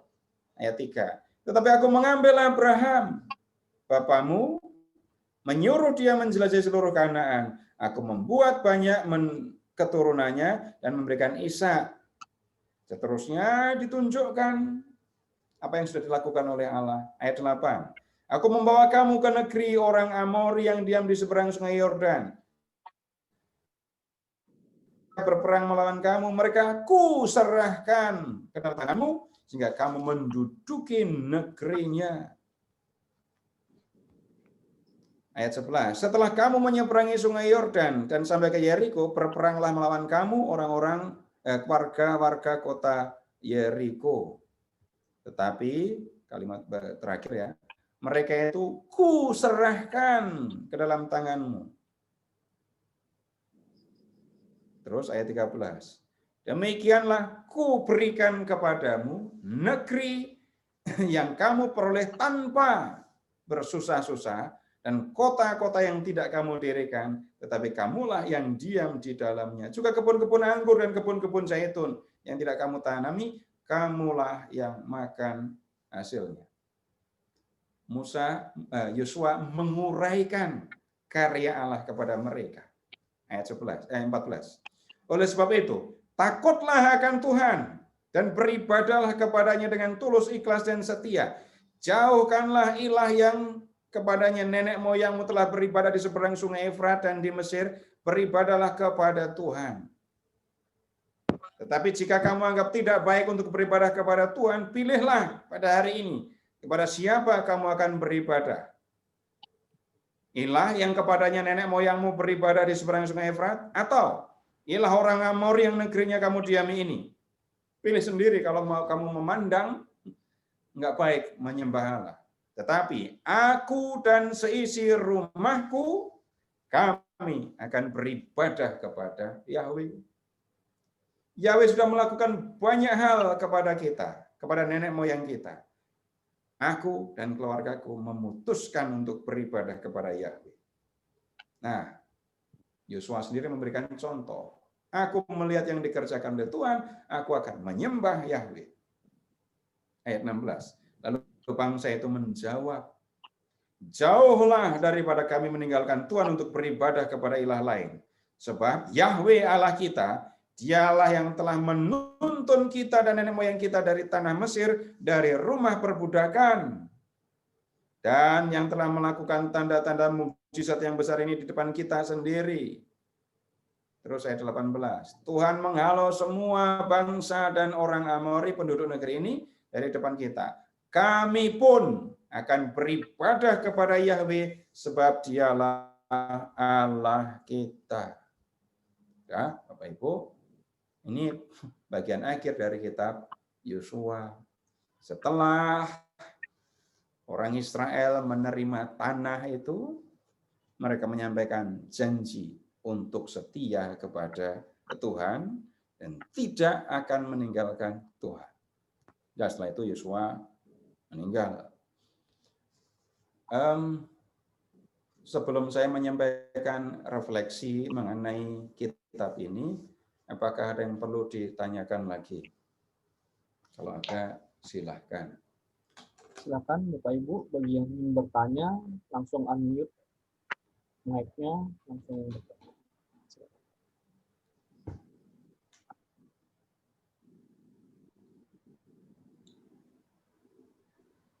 Tidak ada?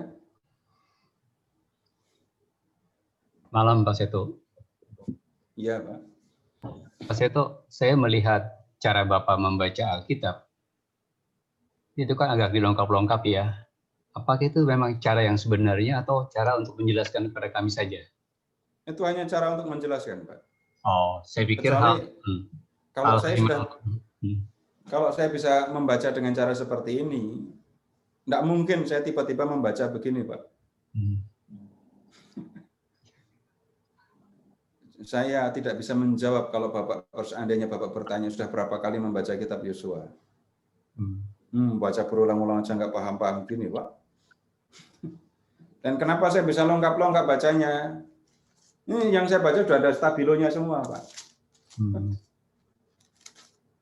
Sudah ada stabilo, saya tinggal baca. Jadi tanpa saya membuka Alkitab,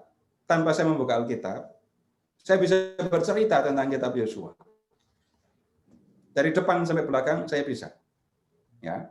Tapi kemudian saya harus berbicara kepada Bapak Ibu, menemani Bapak Ibu untuk baca Alkitab. Kalau saya baca dari depan sampai belakang, kata demi kata, saya tidak tahu kalau dalam waktu 2 jam saya akan membaca berapa bab. Nah, kemudian mumpung ada yang bertanya tentang hal seperti ini, saya sampaikan kepada Bapak Ibu, yang Bapak Ibu lakukan malam hari ini bukan membaca Alkitab. Yang Bapak Ibu lakukan malam ini bersama dengan saya, itu belajar membaca. Yang disebut membaca Alkitab, itu nanti kalau habis ini Bapak Ibu membaca sendiri kitab Yosua dari depan sampai belakang, lalu melihat Allah, melihat kebenaran mengenai Allah yang disampaikan di dalam kitab ini. Jadi kalau Bapak Ibu belajar begini, ini bantuan saja supaya Bapak Ibu bisa membaca dan menikmatinya sendiri. Nah, sekali lagi, seandainya saya bukan meremehkan Bapak Ibu, enggak, tapi seandainya tidak pakai belajar membaca, apa yang akan Bapak Ibu lakukan ketika membaca teks ini, kitab Yosua ini? Membosankan, no. Agak membosankan. Kira-kira akan bertahan berapa bab untuk membacanya? Pertama bingung, kedua bosan, Pak Seto. Bingung dulu ya, baru bosan ya? Iya. Bukan bosan dulu baru bingung. Iya, jadi harusnya setelah Bapak Ibu belajar dengan cara seperti ini, lalu Bapak Ibu nanti bisa membacanya sendiri, menikmatinya sendiri, dan bisa membacanya dengan senang gitu. Seperti kalau Bapak Ibu membaca novel misalnya, Bapak Ibu membaca, menikmati, ikut merasakan gembiranya, ikut merasakan sedihnya. Begitu, Pak. Terima kasih Pak Seto. Terima kasih Pak Seto. Kalau yang kita boleh bersuara itu Pak Seto. Kenapa? Kitab suci yang bersuara itu loh Pak, kan ada yang saya mendengarkan sambil yang di YouTube tuh ada kitab suci yang bersuara, Yosua, kitab-kitab apa itu loh Pak Seto. Ya. Saya kadang-kadang belajarnya lewat itu Pak. Yang kitab suci yang dibacakan yang bersuara itu loh Pak, dari bab per bab itu. Itu juga sama kan Pak cara belajar yang betul Pak? Iya, untuk keperluan belajar, apalagi ngisi waktu masih waktu di mobil, bisa. Tapi kalau Bapak Ibu sedang memimpin ibadat sabda, jangan sekali-kali ambil itu. Apalagi handphonenya Oh diangkat. iya. Demikianlah Oh enggak sabda berani. Tuhan. Iya. Jadi Enggak berani Pak kalau ada kepada kita sekarang sudah ada banyak bantuan untuk membaca, untuk belajar kitab suci. Dan salah satu caranya itu ya ada kitab dan kemudian ada yang suara. Untuk keperluan belajar ya bisa saja. Tapi tunggu dulu, kalau hanya menggunakan suara, saya bisa katakan Bapak Ibu tahu ceritanya. Kalau Bapak Ibu bisa mengingat bab dan ayat, jagoan. Kalau Bapak Ibu diminta setelah mendengar ini, oh itu di Yosua bab 6 ada perintah Tuhan untuk mengitari kota Yeriko. Dan itu juga sama Ibu, Bapak Ibu tidak bisa menempatkan itu sebagai sama dengan saya membaca Alkitab. Tapi itu hanya sarana untuk belajar saja. Baik, begitu dulu. ya Pak. Terima kasih Yang Pak. lain? Tanya, Pak. Pak, boleh diulang tanah-tanah itu dibagikan kepada siapa aja Pak secara ringkas? Kepada kedua belah suku Israel. Tapi untuk suku Lewi itu hanya dapat kota untuk tinggal dan lahan untuk ternak mereka. Mereka tidak punya lahan untuk digarap. Sedangkan suku-suku yang lain itu mendapatkan wilayah yang bisa digunakan untuk pertanian, untuk penghidupan mereka. Ya? Termasuk kota perlindungan itu juga Pak? Stop ya. Kota perlindungan kan bukan milik suku. Oh, oke. Kota perlindungan itu khusus. Nanti kalau membaca detail, 3 kota di sebelah timur, 3 kota di sebelah barat Sungai Yordan. Oh, oke. Makasih Pak. Ya. Ya. Udah ya. Sekarang begini, ketika kita membaca kitab Yosua, ingat kembali, kita tidak belajar tentang sejarah dalam pengertian modern. Kita tidak mau cari tahu dulu apa yang sesungguhnya terjadi. Tapi kita mau mencari tahu kebenaran mengenai Allah dan apa yang dikehendakinya.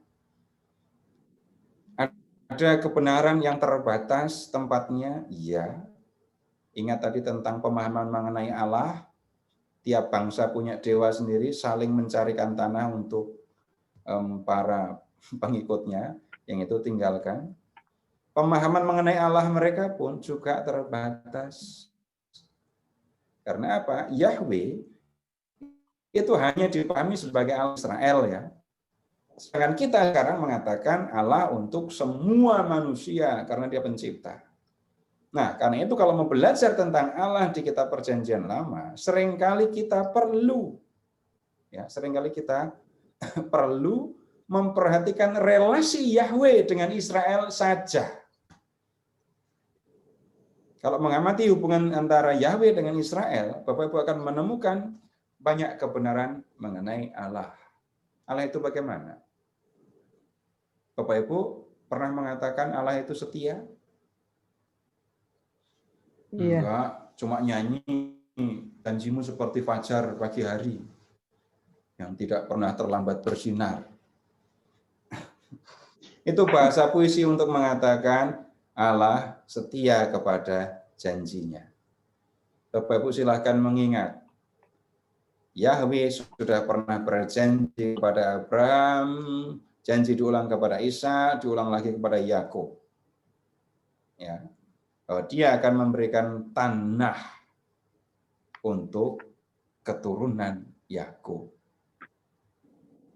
Janji yang diberikan oleh Tuhan itu kemudian dipenuhi oleh Allah di zaman Yosua.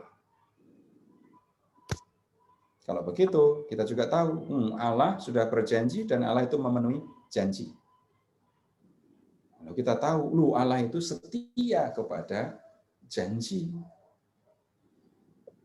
Tapi begini, kalau bicara tentang Allah yang setia janji, kita seringkali ketemu yang abstrak kan.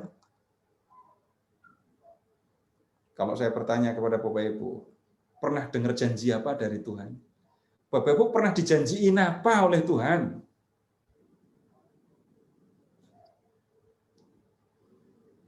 Ya pernah. Lalu orang-orang tertentu, Setia. orang-orang tertentu, Setia, Tuhan yang setia. Nah, ini ibu yang itu. iya, Tuhan itu setia kepada janji. Saya mengatakan kalau bicara tentang janji Tuhan, bisa jadi kita akan ketemu sesuatu yang abstrak. Maksudnya, Ibu, Bapak pernah dapat dengar janji apa dari Tuhan? Kok bisa mengatakan Tuhan itu setia? Lewat para kudus. Contohnya kepada Santa Bridget itu sudah pernah terjadi pada saya. Iya, Ibu dengar apa? Janji apa dari Tuhan?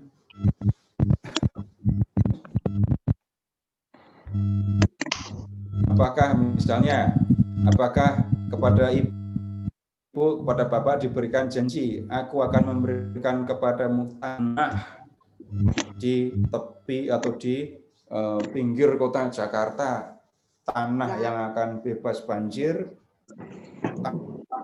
kamu akan bisa tinggal dengan tenang di situ. Apakah Bapak Ibu pernah mendapat janji, aku akan menjaga kesehatanmu sampai kamu umur 70. Setelah umur 70, janji yang seperti itu mungkin kita tidak pernah dengarkan. Ada yang mendengar? Mungkin ada.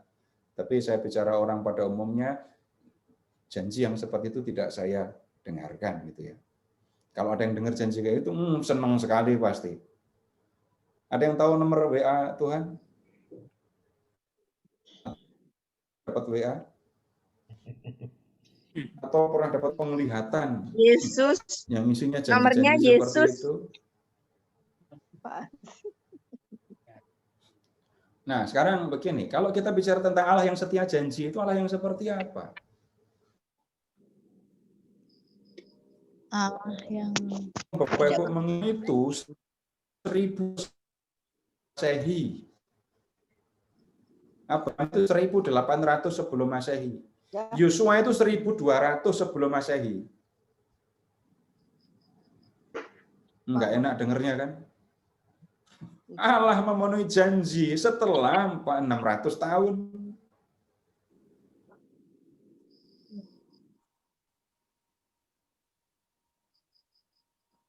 Janjinya diulang. Ini itu yang seringkali membuat orang tidak tahan. Katanya engkau baik Tuhan, kenapa aku kok miskin terus? Usahaku kok enggak lancar. Engkau baik Tuhan, kenapa sakitku kok enggak sembuh? Katanya baik, kok baik Tuhan, kenapa keluargaku kayak gini terus? Lalu semua akan mendengar kalimat, engkau akan membuat segala sesuatu indah pada waktunya. Gitu. Indahnya kapan ini kok enggak ada indah-indahnya? Dan Tuhan akan mengatakan, salah sendiri. Kamu baca kalimatnya aja salah kok. Itu bukan kata-kataku enggak kayak gitu, tapi kenapa kamu menuntut seolah-olah aku berkata-kata seperti itu? Itu Pengkhotbah bab 3 ayat 11, satu ayat tapi itu udah cuma 1/4 ayat. Lalu dipakai untuk menuntut Tuhan. Padahal maksudnya, kalau waktunya nangis, ya nangis. Waktunya semua orang sedih, ya sedih. Itu baru indah. Bayangkan, waktunya orang pada sedih, ibu, bapak, satu orang tertawa ngakak. Indah apa enggak itu? Waktunya orang pesta, semua orang senang, dia malah nangis, teriak-teriak, sedih. Itu ayat di dalam teks kitab suci yang dibaca secara keliru lalu dipakai untuk mengharapkan bahkan menurut Tuhan. Kalau sudah ambiar situasinya, enggak ada indahnya. Waktunya nangis ya nangis, waktu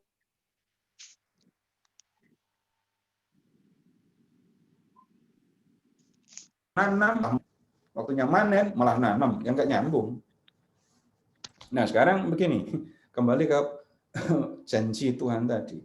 Bapak Ibu, kalau kita membaca kitab suci, khususnya kalau membaca perjanjian baru, janji yang diberikan Tuhan, yang tetap terus kita bisa pegang, itulah adalah janji keselamatan. Janji keselamatan. Ya, orang yang percaya kepada Yesus akan tinggal bersama dengan Dia sampai ke hidup yang kekal. Itu yang dijanjikan Tuhan. Kalau nggak percaya, ikuti saja janji kata-kata Tuhan, lalu nanti nikmati saja sendiri janjinya. Toh sudah nggak bisa cerita ke siapa-siapa lagi kan? Itu janji yang diberikan oleh Tuhan.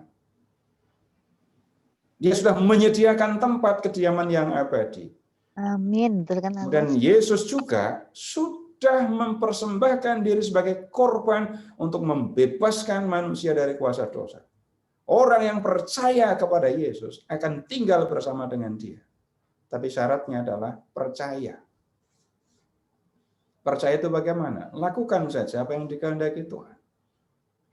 Janji yang lain yang kita bisa lihat di dalam perjanjian baru disampaikan oleh Tuhan Yesus. Aku akan menyertai kamu sampai akhir zaman. Aku akan menyertai kamu sampai akhir hidupmu. Nah, saya punya pertanyaan jahat untuk para istri. Mana yang lebih penting? Cincin atau yang memberi cincin?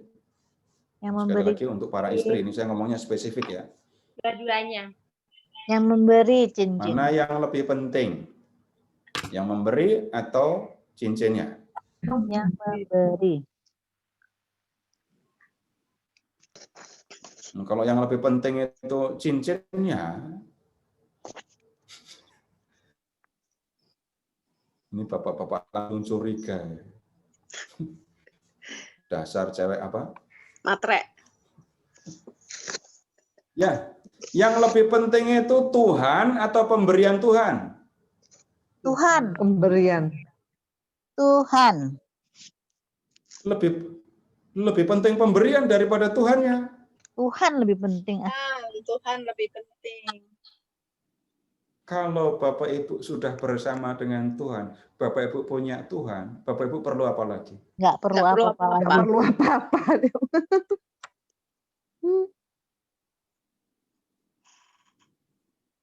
Jadi hal yang seperti ini Bapak Ibu seringkali kita atau termasuk saya ini ya, mengabaikan atau melupakan. Saya punya Tuhan, Saya nggak mau melupakan Tuhan. tetapi Saya sayang sama saya Tuhan. lebih mengutamakan, memperhatikan apa yang diberikan oleh Tuhan, bahkan minta Tuhan memberi ini, memberi itu, lupa kalau saya punya Tuhan. Dan Tuhan yang saya percaya sebenarnya adalah yang punya segalanya, yang bisa memberikan segalanya, termasuk yang bisa memberikan surga. Tuhan bagiku. Nah, jadi kemudian ini juga menolong kita, Bapak Ibu, untuk mengerti semua yang saya miliki, semua yang kita miliki, itu pemberian dari Tuhan. Orang Israel punya tanah yang mereka duduki, Kanaan. Tapi tanah itu bukan milik mereka. Tanah itu sebenarnya adalah tanah milik Tuhan. Kitab Yosua dengan jelas menunjukkan Yahweh berperang untuk mereka. Yahweh yang merebut negeri itu. Itu sebenarnya untuk mengatakan tanah yang mereka tempati itu adalah tanah milik Tuhan. Dalam perjalanan sejarah orang Israel, hubungan Israel dengan tanah mereka luar biasa. Tidak ada niat bagi mereka untuk menjual tanah. Kalau sampai tanah itu dijual, maka orang terdekat, saudara terdekat harus membeli kembali tanah itu. Seperti dalam cerita Ruth. saudara terdekat harus membeli tanah itu. Nggak boleh tanah ini jatuh ke tangan orang lain. Karena apa? Ini pemberian Tuhan. Pengakuan bahwa yang saya miliki itu adalah milik Tuhan, itu menolong kita untuk bersikap benar terhadap semua pemberian Tuhan. Orang Israel tinggal di tanah Tuhan. Nanti, atau kita sudah pernah melihat di kitab Ulangan ya, orang Israel menetap di tanah Tuhan. Kemudian menggarap tanah itu, mendapatkan hasilnya. Lalu sebagian hasil tanah dipakai untuk penghidupan mereka, dan sebagian lagi dipergunakan sebagai persembahan untuk Tuhan. Persembahan itu adalah bentuk pengakuan bahwa yang saya miliki itu adalah punya Tuhan. Kalau saya mempersembahkan sesuatu kepada Tuhan, ini adalah pengakuan bahwa yang saya miliki itu datang dari Tuhan. Itu persembahan. Bukan saya memberikan sesuatu kepada Tuhan supaya Tuhan memberi lebih banyak. Itu bukan persembahan. Itu kayak orang pasang lotre namanya. Memberi sedikit, lalu berharap akan terima banyak. Padahal kebalik. Tuhan memberi banyak, dan yang saya bisa berikan kepada Tuhan itu hanya seperberapa. Kalau nggak percaya, jawab pertanyaan saya. Berapa banyak uang yang sudah diberikan Tuhan kepada Bapak Ibu? Jawab kalau bisa. Juta-juta. Tak terhingga ya Pak. Berikutnya. Dari semua digunakan untuk melakukan kehendak Tuhan, untuk mengasihi Tuhan dan untuk mengasihi sesama. Lebih dari pemberian Tuhan mustahil. Dan tolong mengingat begini, kalau Tuhan memberi pada saya dan saya bisa memberi, itu kegembiraan atau kesedihan? Kegembiraan. Gembira karena apa? Saya bisa memberi. Umumnya, kalau nggak hati-hati ya, saya senang kalau terima. Tapi tunggu dulu. Ketika kita menyadari pemberian Tuhan ini, saya akan lebih bergembira ketika bisa memberi persembahan kepada Tuhan. Dan bagaimana pemberian kepada Tuhan itu diserahkan? Ada yang lewat korban bakaran untuk ibadah ya. Tapi ingat kembali di kitab Ulangan, persembahan kepada Allah juga diberikan melalui orang-orang yang berkekurangan. Ini kita lihat, ini teologi tentang pemberian Tuhan ini ya. Baik Bapak Ibu, ini cukup untuk malam hari ini. Untuk pertemuan berikut silahkan membaca, mempersiapkan kitab Hakim-Hakim. Baca sampai selesai ya.